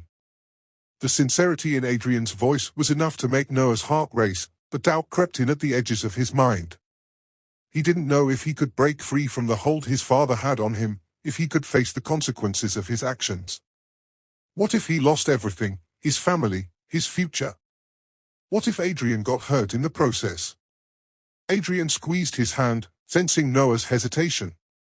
I know you're scared, but you're stronger than you think. Whatever happens, we'll figure it out together. Noah stared into Adrian's eyes, searching for any hint of doubt, but there was none. Just the steady, unwavering support that had become his anchor. It was tempting, so tempting to trust Adrian fully, to let go of the fear that had controlled his life for so long. But the phone buzzed again, more insistent this time. Reluctantly, Noah picked it up and stared at the screen. We need to talk, Noah. You're not getting away from this. Not this time. It was from his father. The message sent a chill through him, tightening the knot in his stomach. I can't keep doing this, Noah muttered, his voice barely above a whisper. Every time I think I'm free, he just finds another way to pull me back in. Adrian's expression softened with understanding. You're not alone in this, Noah. You've got more than just me now, you've got a future that's yours to shape. Don't let him control it. Noah leaned back in his chair, closing his eyes as the weight of everything pressed down on him. The man who had once been his hero, his father, had become his greatest enemy, a constant reminder that the life Noah wanted, the life he was beginning to build with Adrian, was nothing more than a dream. But maybe that dream was worth fighting for. Noah, Adrian said, his voice steady, don't let him win. You have a right to choose your path. You don't owe him anything. You're not a puppet to be controlled. The words stung, but in a way that felt like they were cutting away the chains Noah hadn't realized had been around his heart. It wasn't just his father's power over him that was suffocating him, it was his own fear of letting go, his own hesitation to trust in something new, something real. I'm scared, Adrian, Noah admitted, his voice thick with emotion. I'm scared that if I choose this, if I choose us, I'll lose everything. Adrian leaned forward, his hand still on Noah's, his voice low but firm. You won't lose anything that matters. Your family may not understand, and it may be hard, but you can build a future that's yours. I'll be here every step of the way. Noah looked at Adrian, and for the first time in days, he felt like he could breathe again. Maybe this was the moment where he could finally make a choice, where he could stop living in fear and start living for himself. The decision wasn't going to be easy. It wasn't going to come without sacrifice or pain. But it was his to make. Okay, Noah said quietly, his voice stronger than it had been in a long time. I'm ready. Adrian smiled, his eyes filled with pride. I'm proud of you, Noah. The silence between them felt different now, more peaceful, as if a weight had been lifted. Noah wasn't sure what the future would hold, but with Adrian by his side, he was ready to face whatever came next. The next few days were a blur. Noah knew what he had to do, but every time he thought about it, his stomach churned with anxiety. His father had made it clear that there would be consequences for defying him, but Noah wasn't sure how far he would go to make good on those threats. When he finally picked up the phone to call his father, his hand was shaking. He took a deep breath, trying to steady himself. I can't do this anymore, he thought. I'm not going to be controlled any longer. He dialed the number, waiting for the call to connect. The sound of his father's voice on the other end made his heart skip a beat. You've made your choice, Noah. And it's a mistake, his father's voice growled, filled with venom. I'm not going back, Noah said, his voice firm despite the fear running through his veins. I'm done with this. I'm done with you. There was silence on the other end of the line, and for a moment, Noah wondered if his father had hung up. Then the voice came again, colder, sharper than before. You'll regret this, son. I'll make sure of it. Noah didn't flinch. I'm already living with regret. But not anymore. He ended the call, his heart pounding in his chest, but for the first time in a long time, it wasn't out of fear. It was out of freedom. Noah sat alone in his small apartment, the phone still warm in his hands after the conversation with his father. His chest was tight, a knot of fear and relief battling for control. He had done it. He had chosen himself. But the weight of his father's threats hung in the air like a storm cloud, ready to burst at any moment. Adrian had told him that everything would be okay, that they would face whatever came together. But as Noah sat in the dim light of his living room, he couldn't shake the feeling that he had just set something in motion that he couldn't stop. His father wouldn't let this go. He never did. The apartment felt suffocating, the walls closing in around him. His father's angry words replayed in his head, you'll regret this. I'll make sure of it. Every threat, every promise of destruction felt real. Noah didn't know what his father would do, but he knew it wouldn't be pretty. He could hear Adrian's voice in his mind, steady and unwavering, telling him to stand strong. You've got this, Noah. We'll get through it together. And for a moment, that was enough. Adrian's words were a lifeline, pulling him back from the edge. But that didn't mean Noah wasn't scared. Deep down, he was terrified. The next day, Noah found himself walking the familiar path to the cafe. The weight of the conversation with his father still clung to him, but as he approached the entrance, he saw Adrian sitting at their usual spot by the window. The sight of Adrian brought a sense of calm, and for the first time since the call, Noah felt a flicker of hope. Adrian stood up as soon as Noah walked in, his face lighting up in a way that made Noah's heart skip. "Hey," Adrian said softly, his eyes filled with concern. "You okay?" Noah hesitated for a moment, unsure of how to answer. He wasn't okay. But he didn't want to burden Adrian with the full weight of everything just yet. "I'm trying," Noah finally said, his voice betraying him. "It's just a lot." Adrian nodded, his expression understanding. "You don't have to go through it alone. I'm here, Noah. We'll get through this together." Noah felt a lump form in his throat at the sincerity in Adrian's voice. He had never had someone like Adrian in his life. Someone who was willing to stand by him, no matter what. And for a moment, the fear that had been gnawing at him subsided, replaced by a sense of warmth and safety. "You're right," Noah said, his voice softening. "I don't have to do this alone." Adrian smiled and sat back down, pulling out a chair for Noah to join him. As they sat in the cafe, the world outside felt far away. For the first time in what seemed like forever, Noah allowed himself to just be in the moment. He didn't have to think about the future, or the looming consequences of his father's anger. Right now, all that mattered was that he was here, with Adrian. But even in that fleeting moment of peace, Noah knew that the calm wouldn't last forever. His father's anger was still a shadow hanging over them, and it was only a matter of time before it came crashing down. Later that evening, as Noah was closing up the cafe, he received another text from his father. This one was brief, but the word sent a chill through him. "You'll regret this, Noah. I know where you are." The air in the cafe grew thick with tension as Noah read the message, his hands shaking. His father had always been controlling, always keeping tabs on him. But this felt different. The threat felt more real, more dangerous. Noah's heart raced. He needed to get out of there. He couldn't stay at the cafe alone, not with his father's warning hanging over him. He quickly locked up and made his way outside, his breath coming in shallow bursts. The streets were quiet, the night dark and empty. He didn't know where to go, what to do. All he could think about was getting to Adrian. When he arrived at Adrian's place, his heart pounded in his chest. He had to explain everything, had to let Adrian know what was happening. But the words caught in his throat as he knocked on the door. Adrian answered almost immediately, his eyes widening in concern when he saw Noah's face. "Noah? What's wrong?" Noah could barely speak.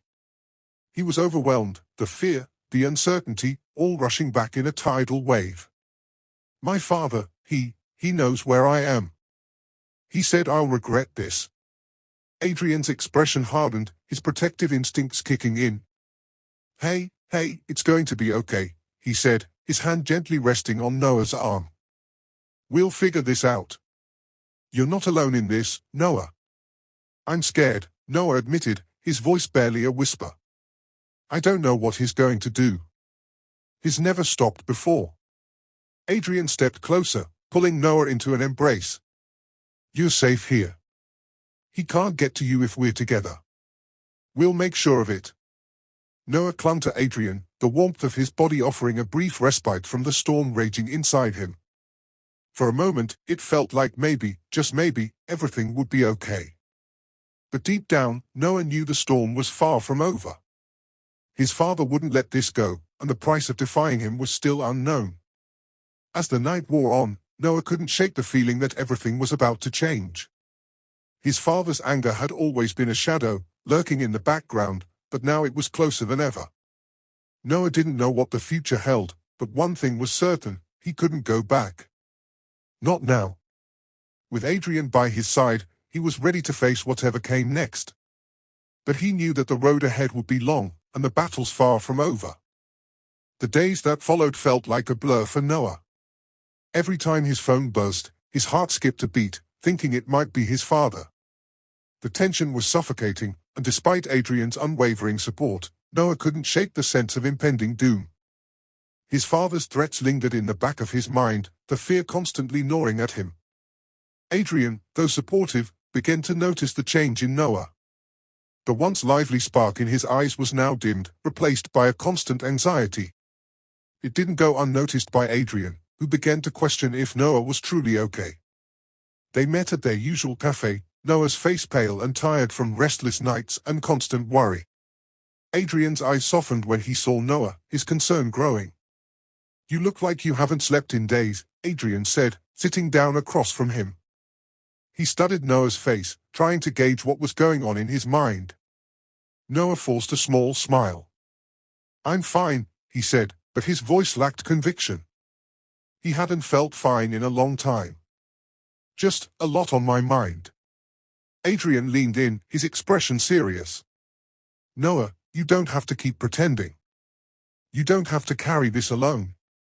The words hit Noah harder than he expected, and for a moment, his eyes welled up with emotion. He had been trying to protect Adrian from the storm, trying to hide his fear, but it was becoming too much. The pressure was unbearable, and no matter how hard he tried to push it down, it kept rising to the surface. "Adrian, I'm scared," Noah admitted, his voice trembling. "I don't know what my father's going to do. I don't know if he's just going to show up one day, and I can't let him do that. I can't let him hurt you." Adrian reached across the table, taking Noah's hand in his. The simple act of touch was enough to ground him, to make him feel like he wasn't completely alone. "Noah, he can't hurt me. You're not alone in this. You don't have to protect me from him. I'll help you fight this. We'll get through it together." But even Adrian's words couldn't fully calm the storm in Noah's mind. His father's wrath was like a ticking time bomb, and Noah knew it would only be a matter of time before it exploded. The conversation shifted to lighter topics, but Noah couldn't stop thinking about the possibility that his father might already be planning his next move. Every door, every window, every street corner seemed to hide a potential threat. It was hard to feel safe anywhere, even when he was with Adrian. A week passed, and Noah's fears only grew. His father's calls became more frequent, his messages more direct and threatening. "I know where you are. I know who you're with. Don't think you can escape this." Noah couldn't ignore them any longer. He had been dodging his father's calls, but it was clear now that his father wasn't going to back down. He had made his choice, and Noah knew he couldn't keep running from the inevitable confrontation. He had to face his father. But he wasn't sure if he was ready. That night, Adrian stayed over at Noah's apartment, a rare night where they could just be together without the constant fear of being watched. Noah had insisted on cooking dinner, a small attempt to make the night feel normal, but the tension in the air was palpable. The words between them felt like they were trapped, unable to be spoken. As they ate, Noah finally broke the silence. "I have to do it," he said, his voice strained. "I have to call him. I can't keep running from this." Adrian set down his fork, his expression serious. "Are you sure you want to do that? What if it makes things worse?" "I don't think I have a choice anymore," Noah replied. "He's not going to let me go. He'll just keep coming for me until I face him. I can't keep hiding." Adrian was quiet for a long moment, processing Noah's words. He understood the gravity of the situation, the fear that was holding Noah captive. "Okay," he finally said, his voice soft but resolute. "Then we face him. Together." Noah smiled weakly at Adrian's words, but doubt still gnawed at him. Could he really face his father? Could he truly go up against the man who had controlled his entire life? Before Noah could say anything more, his phone buzzed, and his heart skipped a beat as he saw the name on the screen, Dad. It was the call he had been dreading, but it was time. He took a deep breath, and with Adrian by his side, he answered. The voice on the other end of the line was cold, like ice. "You think you can just walk away from this, Noah?" his father spat.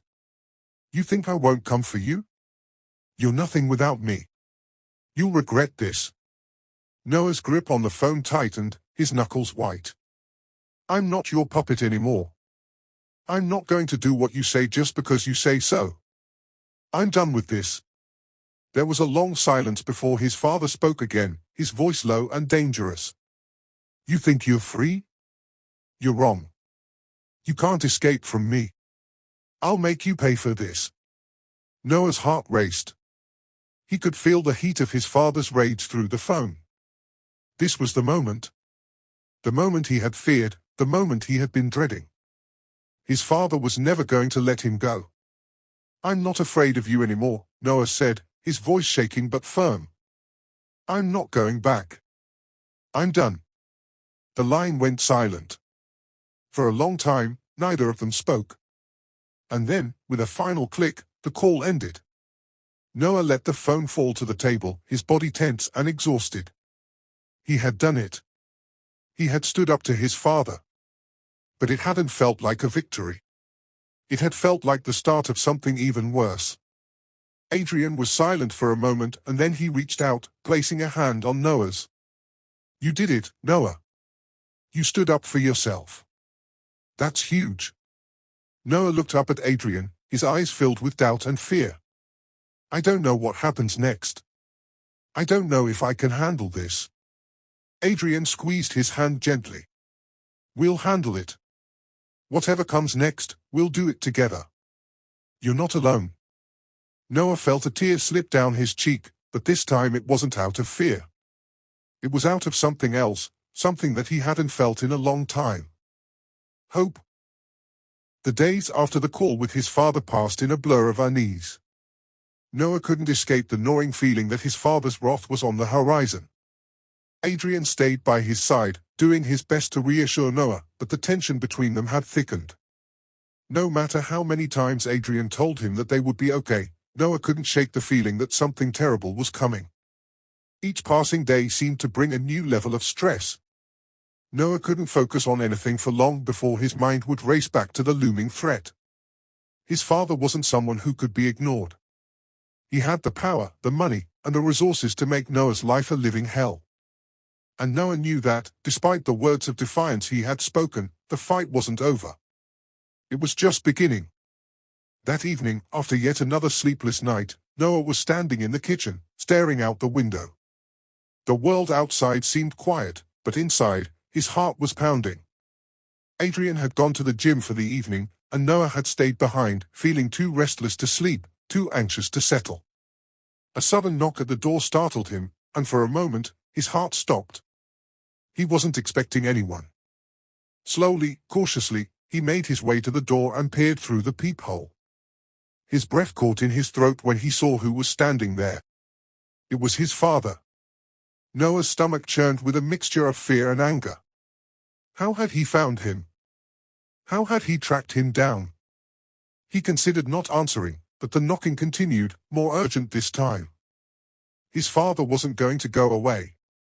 And as much as Noah wanted to avoid the confrontation, he knew deep down that this was inevitable. Taking a deep breath, Noah opened the door. His father stood there, his face twisted in a mix of anger and something else, something Noah couldn't quite place. Dad, Noah said, trying to keep his voice steady, though his hands were trembling. What are you doing here? His father stepped forward, his gaze sharp and unforgiving. I've had enough of your defiance, Noah, he said, his voice cold. You think you can run away from me? Think again. You can't hide from me forever. Noah stood his ground, despite the rising panic inside him. I'm not hiding. I'm standing up for myself. And you can't control me anymore. His father's eyes darkened, and he took a step closer, his towering presence filling the doorway. You're a disappointment. You always have been. And you think I'm just going to let you go? You're mine, Noah. You always will be. A wave of anger surged through Noah, and for a moment, he wanted to scream, to throw his father out of the apartment, to tell him just how much he hated him.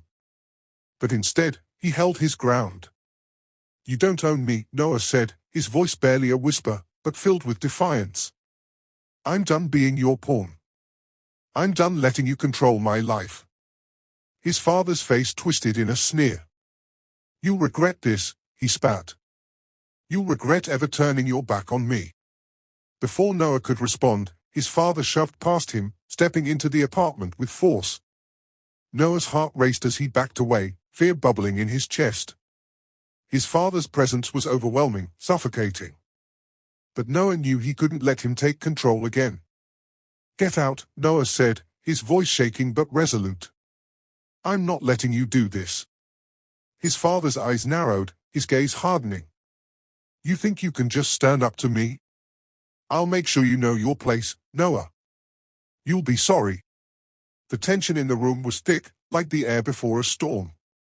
Noah's heart was pounding, but he refused to back down. "Leave, now." For a moment, his father seemed to hesitate, as if weighing his options. Then, with a final, venomous look, he turned and stormed out, slamming the door behind him with a force that made the walls shake. Noah stood there, his chest heaving as he tried to process what had just happened. His father had been here. And he hadn't left quietly. Noah could feel the anger, the promise of more to come, lingering in the air. This wasn't over. Adrian returned a few hours later to find Noah sitting on the couch, his hands clenched in his lap, his eyes distant. "Noah?" Adrian called softly, his voice full of concern as he approached. "What happened? Who was at the door?" Noah looked up, his face pale and strained. "It was my father," he said, his voice raw.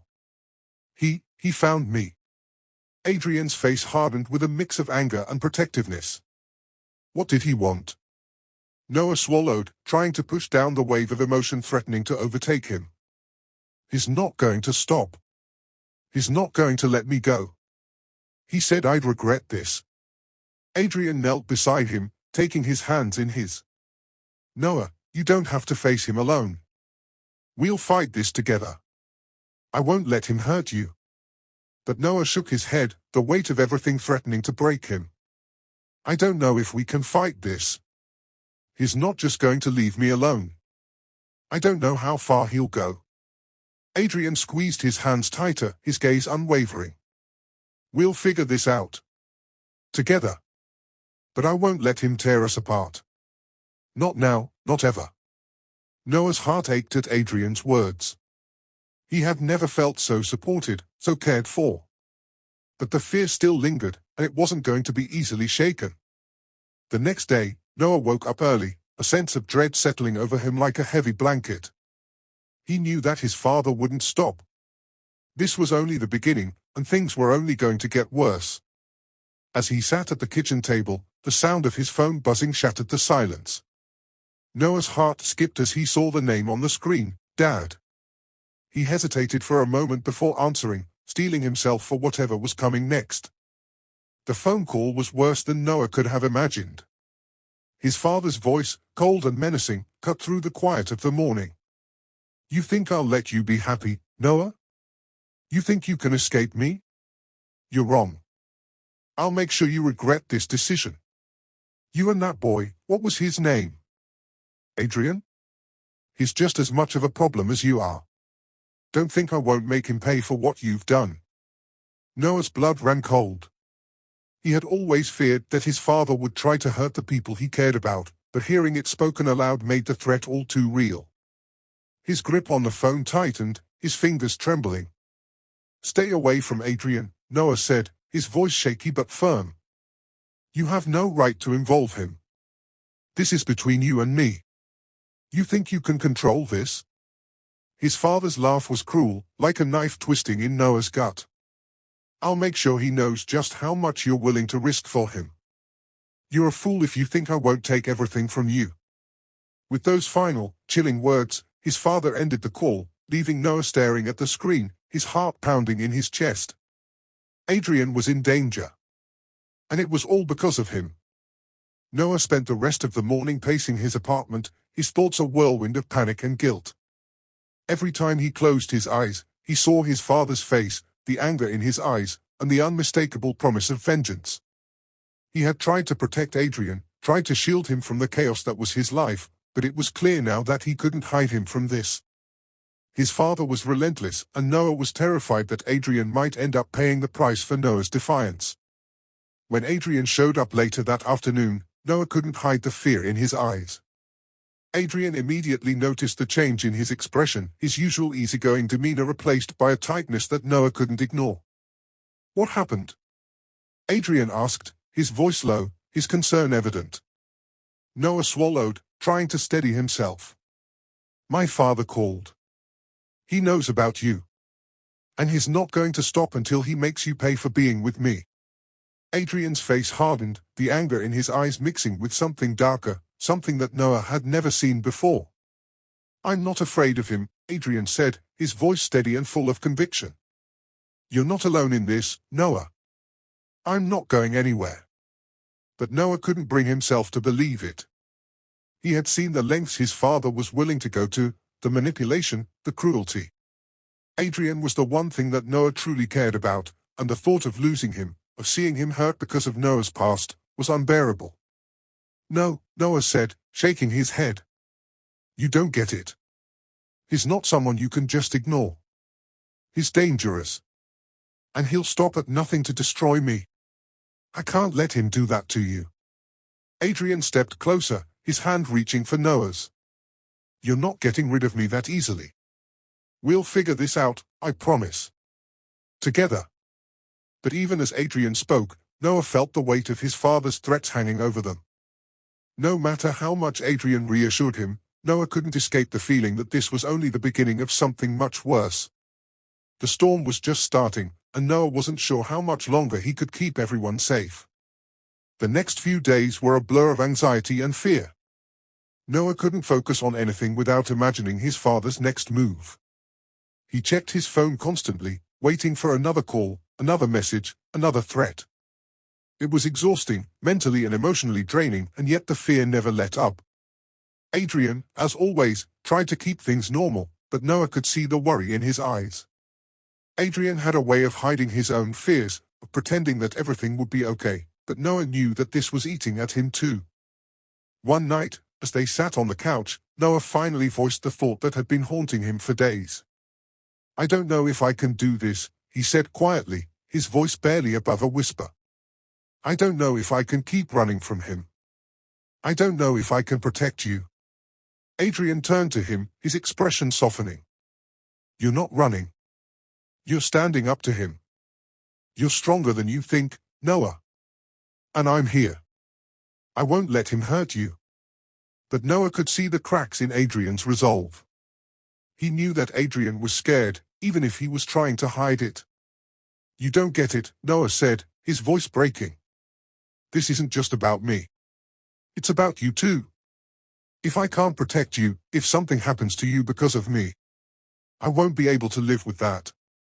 Adrian reached out, cupping Noah's face in his hands. I'm not going anywhere, Noah. We're in this together, no matter what. I won't let him tear us apart. But as Noah looked into Adrian's eyes, the doubt in his own heart grew even stronger. Could they really make it through this? Could they survive the storm that was coming? The days passed in a haze of dread and uncertainty. Noah's father seemed to be watching them, lurking in the shadows, waiting for the right moment to strike. The constant fear was beginning to take its toll on both of them, and Noah could see Adrian starting to crack under the pressure. It was late one evening when the breaking point came. Noah and Adrian were sitting in silence in the living room when the doorbell rang. Noah's heart leaped in his chest as he stood up, dread flooding his veins. He wasn't ready for this, for whatever came next. When he opened the door, there was no one there. But on the doorstep lay a small envelope, sealed with a black wax stamp. Noah's hand shook as he picked it up, his mind racing with possibilities. He tore open the envelope, pulling out a single sheet of paper. The words on the page were simple, but they sent a chill down his spine. You can't hide forever. This is just the beginning.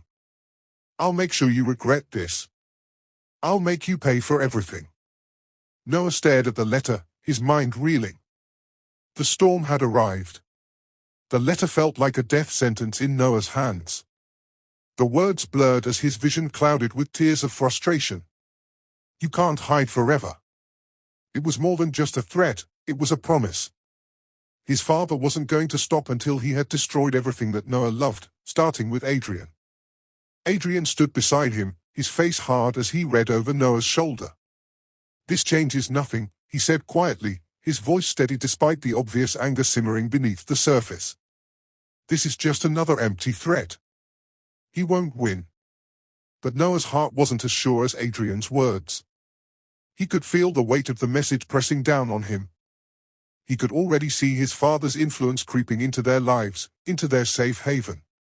Every day had been a struggle, but now, it felt like they were standing on the edge of a cliff, and all it would take was one push for them to fall into the abyss. Noah folded the letter and shoved it into his pocket, his mind a whirlwind of panic and helplessness. "I don't know if I can do this, Adrian. I don't know if I can protect you anymore." Adrian's hand found his, squeezing it tight. "You're not alone in this, Noah. We'll figure it out. We've been through worse." Noah looked into Adrian's eyes, searching for the reassurance he so desperately needed. But even Adrian's strong resolve couldn't mask the fear in his gaze. He was scared, just like Noah. They both knew that this was only the beginning. For the next few days, the world around them felt like it was closing in. Every noise, every shadow, every glance from a stranger seemed like a warning, a reminder that they were being hunted. Noah couldn't relax, couldn't find peace, knowing that his father's wrath was always lurking just around the corner. It wasn't just the threats that haunted him. It was the fact that he had no idea what his father would do next. There were so many ways he could hurt them, and Noah had no control over any of it. That evening, they sat together in silence, the weight of the situation pressing heavily on both of them. Noah had tried to focus on anything else, but every time he closed his eyes, he saw his father's face, twisted with rage. "I'm sorry," Noah said softly, breaking the silence. "I never wanted you to be involved in all of this. You didn't sign up for any of this." Adrian turned to him, his expression unreadable. "I'm here because I want to be. You're not alone in this, Noah. I've got your back. And I'll do whatever it takes to protect you." Noah felt a lump form in his throat. Adrian's words were comforting, but they didn't change the fact that they were in grave danger. He didn't want Adrian to get hurt. He couldn't bear the thought of anything happening to him. I don't know what to do anymore," Noah whispered, his voice breaking. "Every time I think we're safe, something happens, and I'm right back where I started. I can't keep fighting this fight. I don't have the strength." Adrian reached out and cupped Noah's face, his thumb gently brushing away the tear that had fallen down his cheek. "You're stronger than you think, Noah. And you don't have to do this alone. We'll figure it out, together." But Noah wasn't so sure. They were up against a force far beyond their control, and no matter how much Adrian tried to reassure him, the doubt gnawed at his insides. He had seen the lengths his father was willing to go to before. He knew that there was nothing his father wouldn't do to tear them apart. The next morning, Noah woke up to a new wave of dread. His phone buzzed incessantly on the table, each notification a reminder that things were slipping further out of control. He picked it up, his heart in his throat as he saw the message on the screen. It was from an unknown number. "I told you this wasn't over. You think you can outrun me? You think you can hide from your past? I'm coming for you, and I'll make you regret everything." Noah's stomach churned as he read the message, his hands shaking. It was happening. His father wasn't going to stop until he had destroyed them. The question was, how far was he willing to go? Adrian walked into the room, immediately noticing the tension in the air. "What's wrong?" he asked, his voice low with concern. Noah showed him the message, his hand still trembling. Adrian read it, his jaw tightening in anger. "He's not going to get away with this," Adrian said, his voice hard and determined. "We'll fight him. Together." Noah shook his head, his fear threatening to overwhelm him. "What if we can't? What if he's too powerful? What if—" Adrian stepped closer, cutting him off with a firm kiss. When he pulled back, he looked at Noah with unwavering resolve. "We don't give up. Ever. Not as long as we're together." But Noah couldn't ignore the sinking feeling in his chest. Adrian's resolve was admirable, but Noah knew that they were facing something far beyond their control. The stakes were higher than ever, and they were walking into a storm they couldn't outrun. That afternoon, the doorbell rang again, and Noah froze. His heart thudded in his chest as he exchanged a glance with Adrian, who looked equally tense. They both knew that they couldn't ignore this any longer. Noah slowly approached the door, his hands cold and clammy. He wasn't sure who, or what, he was about to face. When he opened the door, his breath caught in his throat. Standing in front of him was a man Noah didn't recognize. He was tall, with cold eyes and a calculating expression. There was something about him that screamed danger, a sense of menace that Noah couldn't ignore. "Who are you?" Noah asked, his voice shaking.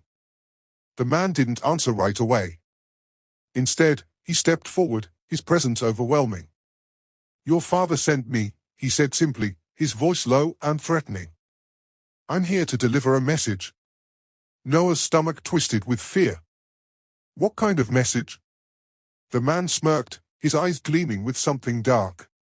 "A message that says you're not safe. And you never will be again." Noah's heart raced as the man's words sank in. His father had sent someone after him, someone who wasn't afraid to get his hands dirty. Adrian moved closer, standing by Noah's side, his posture protective. "Get out of here," he growled, his voice filled with warning. But the man only smiled, his gaze flicking between them. "I don't think you understand. Your lives are already in danger. And it's only going to get worse from here." The man turned to leave, but before he did, he looked over his shoulder with a final, chilling warning. "This is just the beginning." The man's departure left a palpable chill in the air.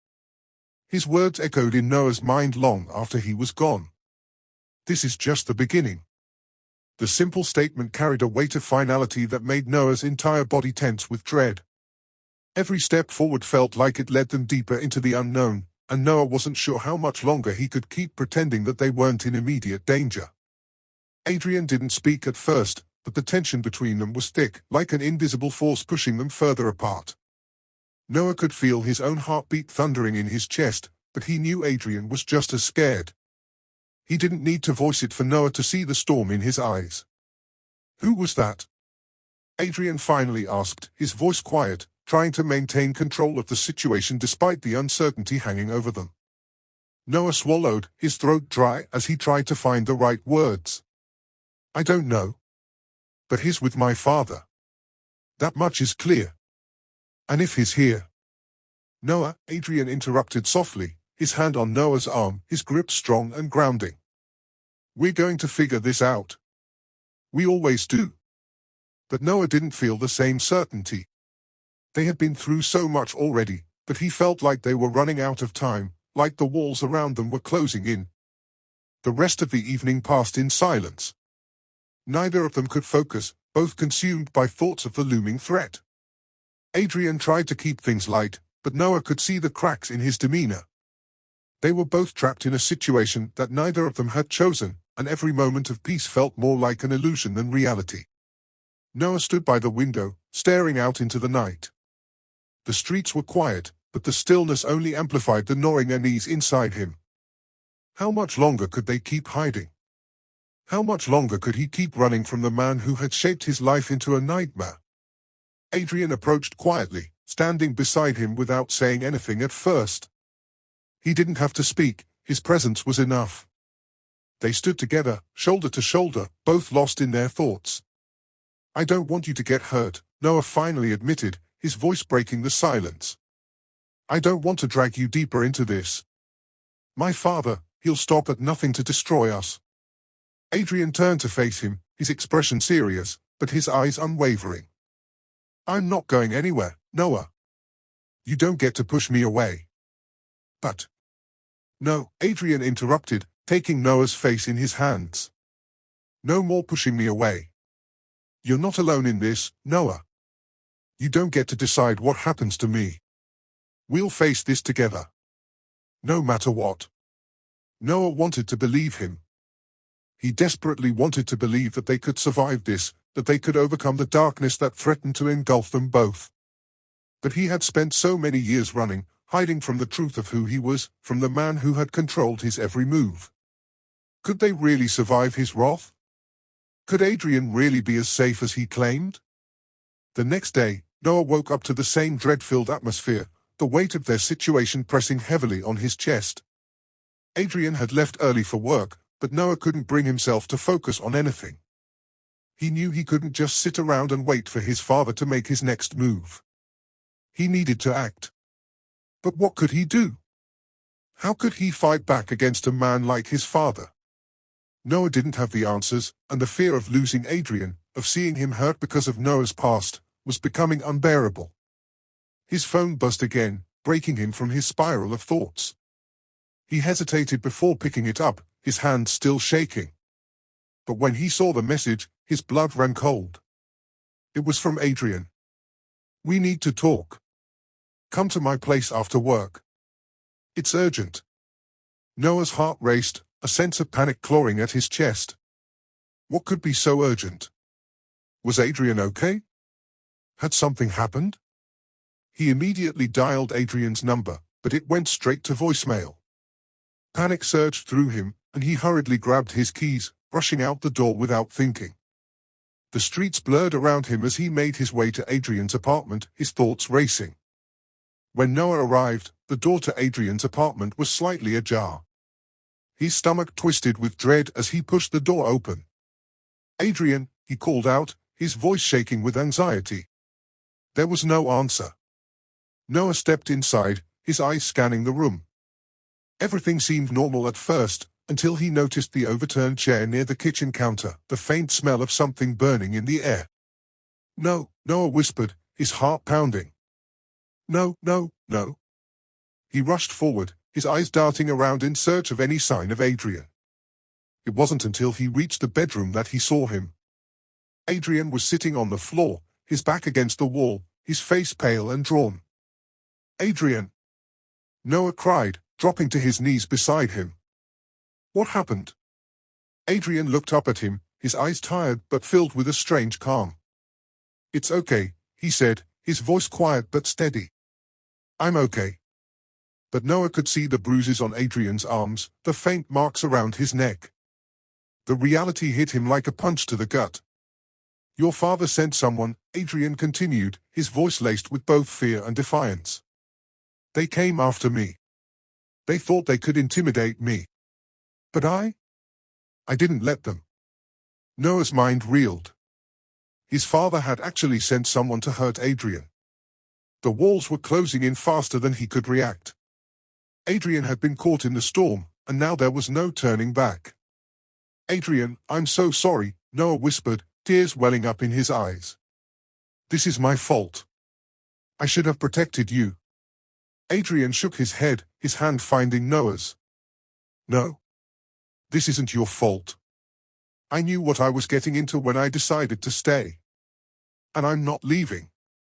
Not now, not ever." But Noah couldn't shake the overwhelming guilt.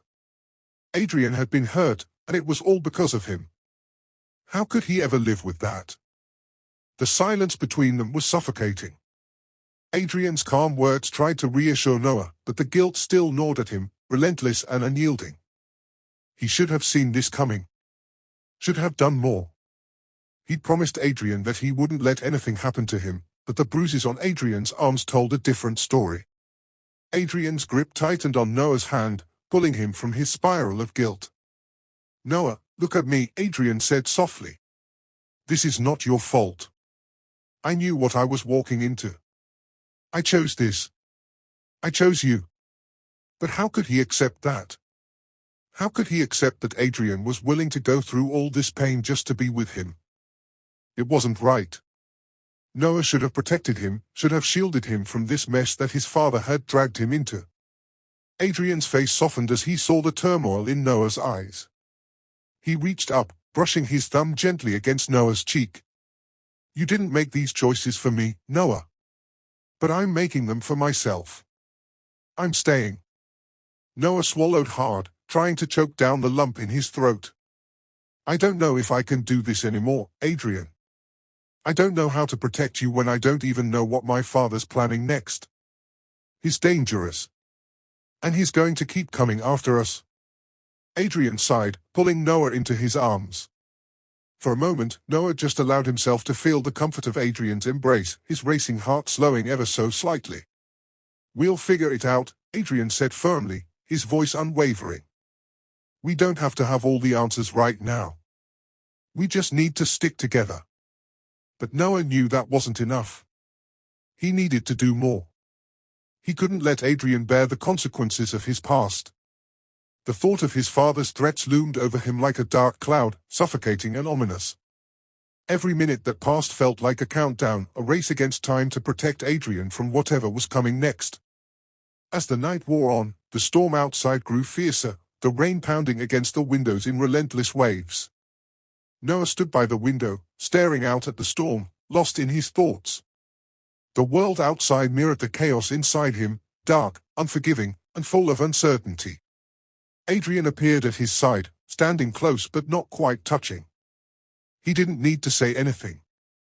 His presence was enough. "I don't want you to get hurt," Noah whispered, his voice barely audible over the sound of the rain. "I can't let my father do this to you." Adrian finally placed a hand on Noah's shoulder, his touch gentle yet firm.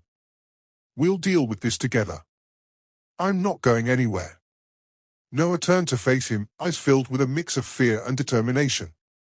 "But what if I can't protect you? What if this ends with you, with us?" His voice trailed off, unable to finish the sentence.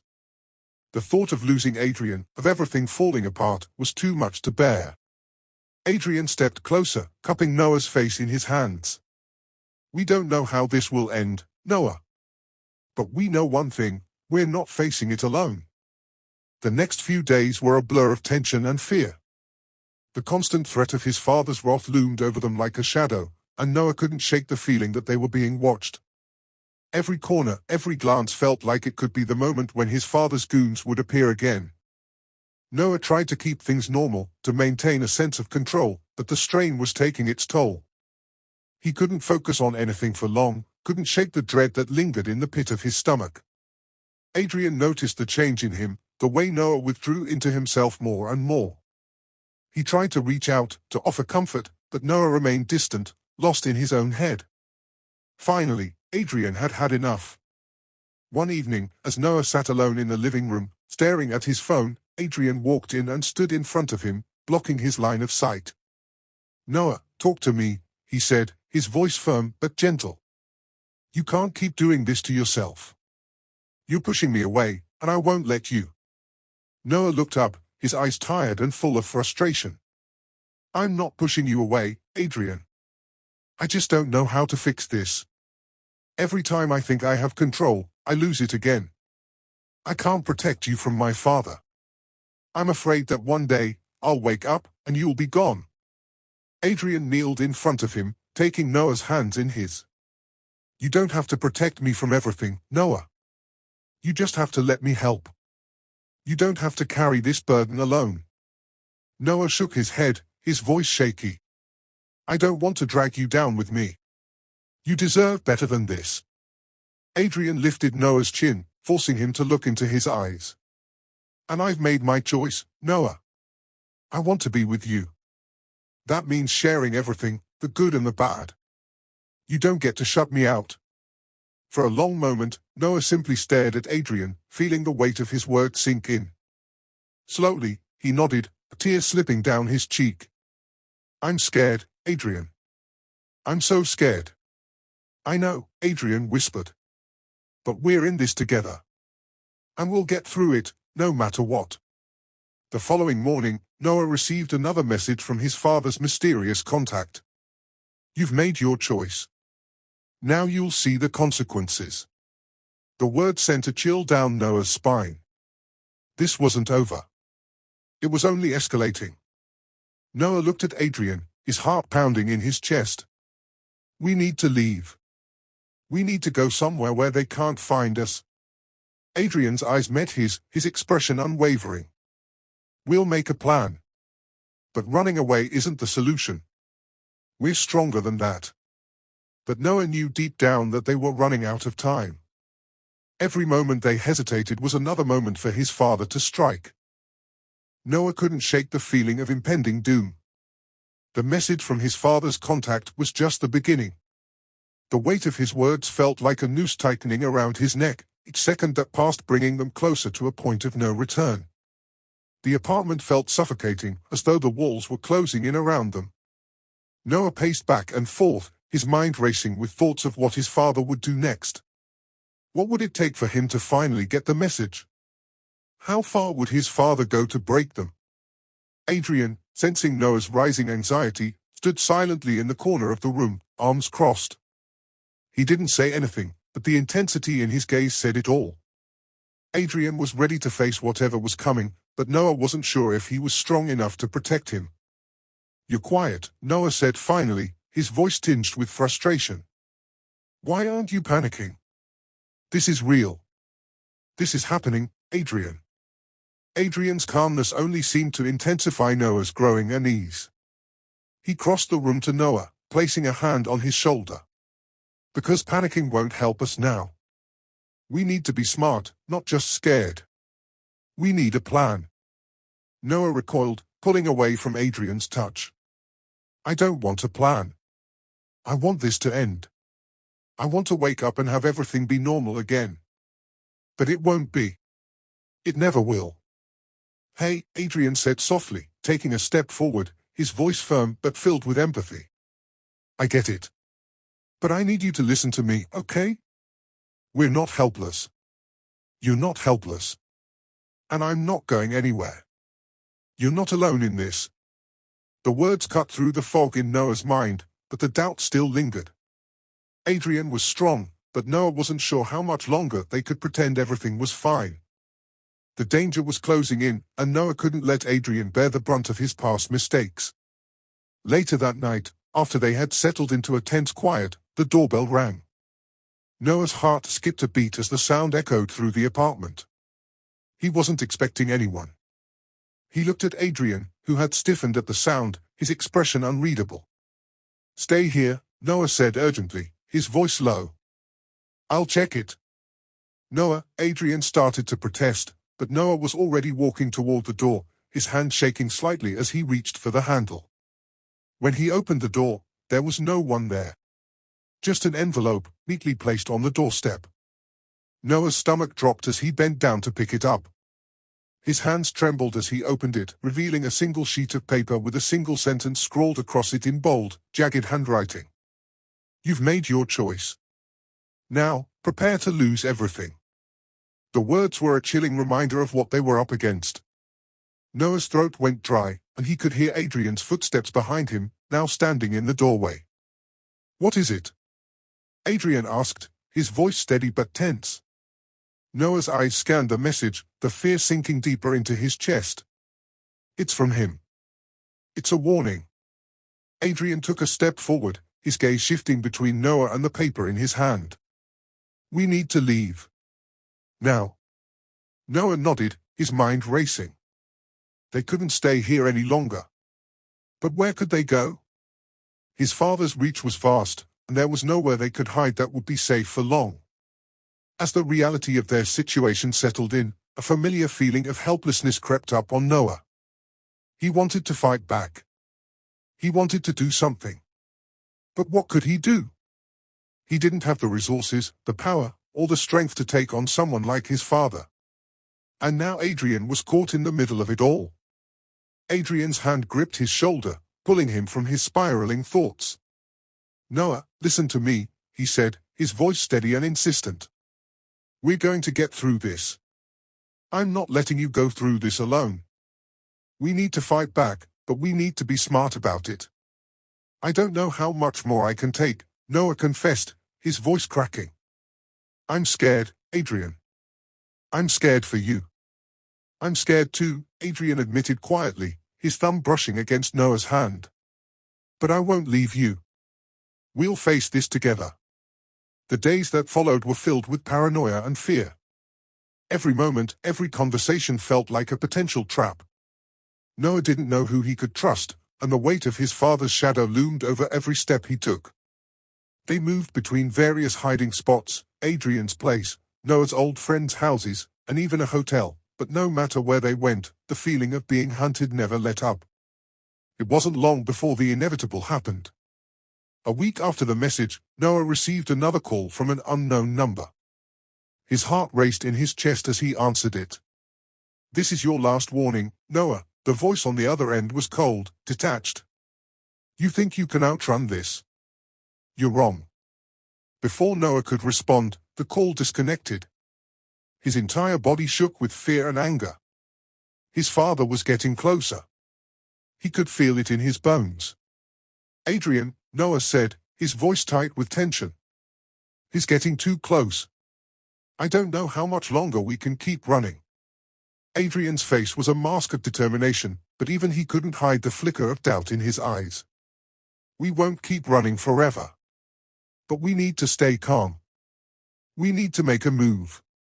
Noah looked at him, seeing the same fear in Adrian's eyes. This wasn't just about protecting Adrian anymore. This was about survival. Let's make a plan, Noah said, his voice suddenly resolute. It's time to fight back. The plan was simple, or at least, as simple as it could be given the circumstances. Noah knew they couldn't keep running forever. They couldn't hide forever. It wasn't just about evading his father's reach, it was about taking control of their own destiny before it was too late. They needed information. They needed leverage. But most importantly, they needed to confront Noah's father and take back the power he'd stolen from them. Noah sat across from Adrian, his thoughts racing as Adrian spoke quietly, outlining the steps they would take. We need to get to your father's office, Adrian said, his voice steady. If we can find any kind of evidence, something that ties him to the threats, the messages, anything, we can use it against him. We can expose him. Noah shook his head, frustration boiling beneath the surface. I don't know if we'll find anything. He's careful. He's always been careful. Adrian placed a hand over Noah's, grounding him. We'll find something. I know we will. And when we do, we'll make him pay for everything he's done. Noah met Adrian's gaze, his heart pounding with a mix of fear and hope. For so long, he'd been running from his father's influence, but now, for the first time, he was considering standing up to him. It felt terrifying. But it also felt right. I don't want to lose you, Adrian, Noah said quietly, his voice breaking. I can't lose you. You won't, Adrian said, his voice filled with a quiet strength that soothed Noah's nerves. We're in this together. We'll make it through, I promise. That night, they finalized their plan. It wasn't much, but it was something.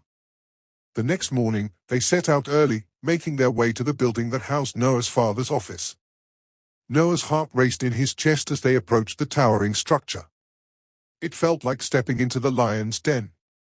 Adrian was right by his side, his presence a constant source of comfort, but Noah couldn't help but feel the weight of the situation pressing down on him. This was it.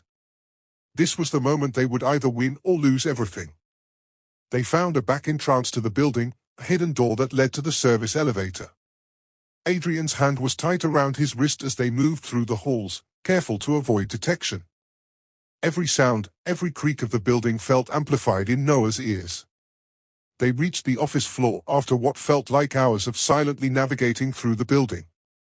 Noah's pulse raced as they approached his father's office door, which was locked with a high-tech security system. But Adrian had anticipated this. With a few quick movements, Adrian picked the lock and the door clicked open. Noah pushed the door open, stepping into the dark office. It was eerily quiet, the only sound the hum of the air conditioning.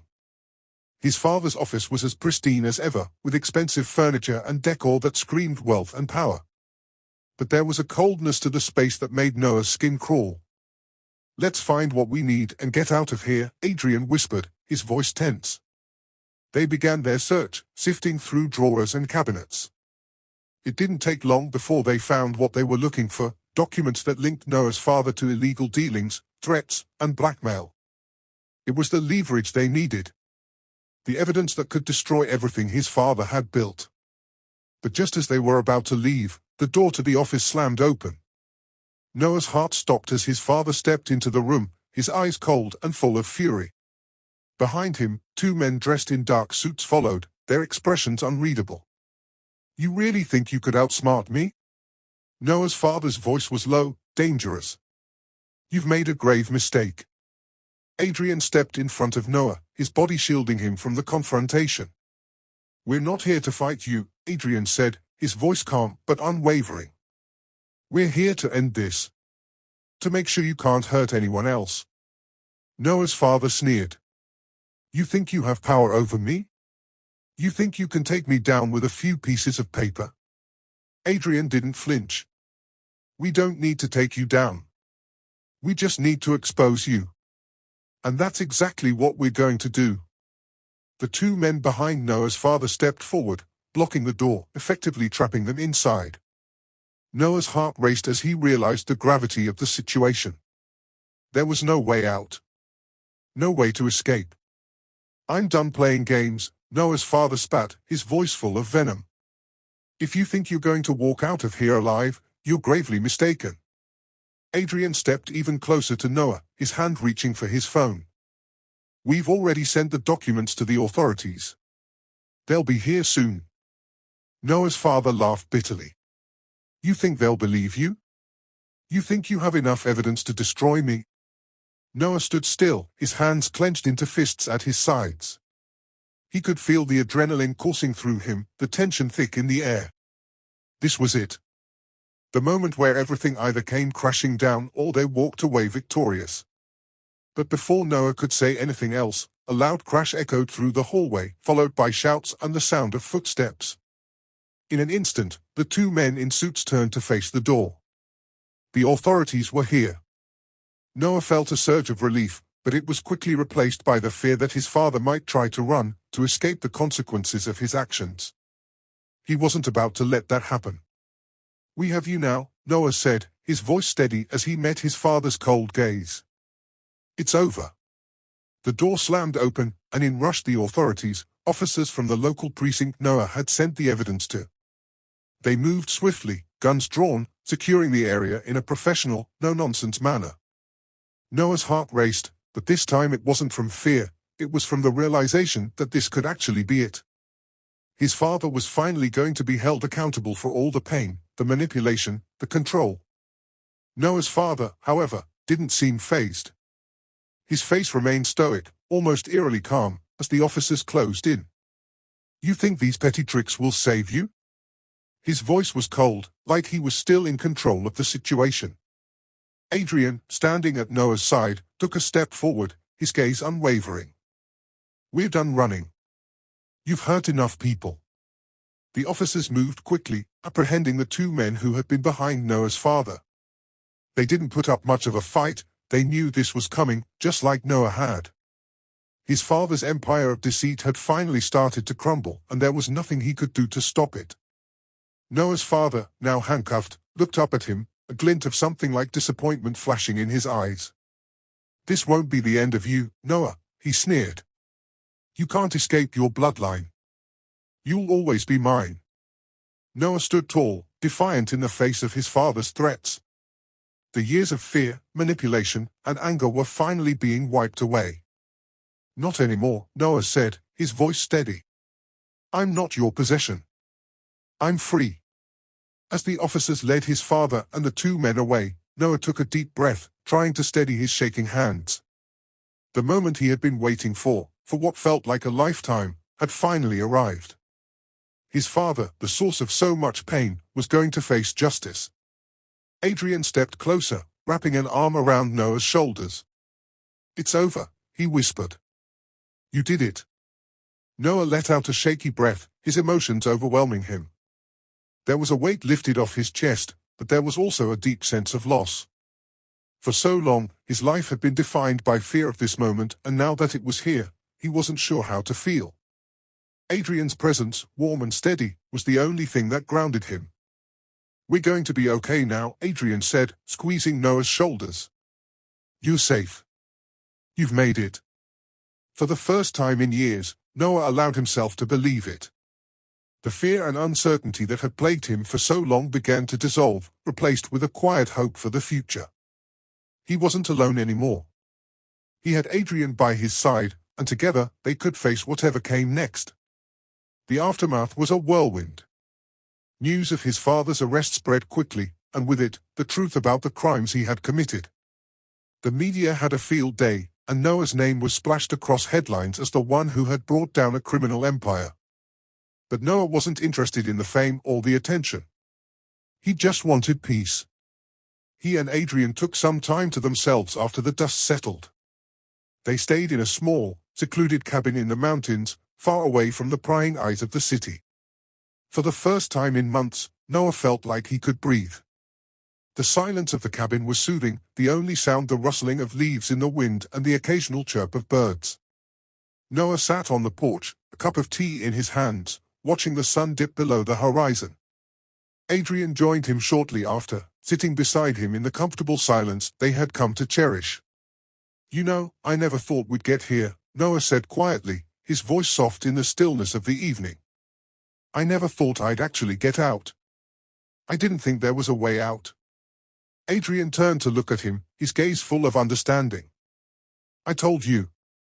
You're stronger than you think. You've always been." Noah let out a small, appreciative sigh. "I didn't believe that. But I think I'm starting to now." Adrian smiled, his hand brushing against Noah's. "You're not alone in this. We're a team now, remember? I've got your back, always." Noah leaned against Adrian, letting out a content sigh. The weight of the world didn't feel so heavy anymore.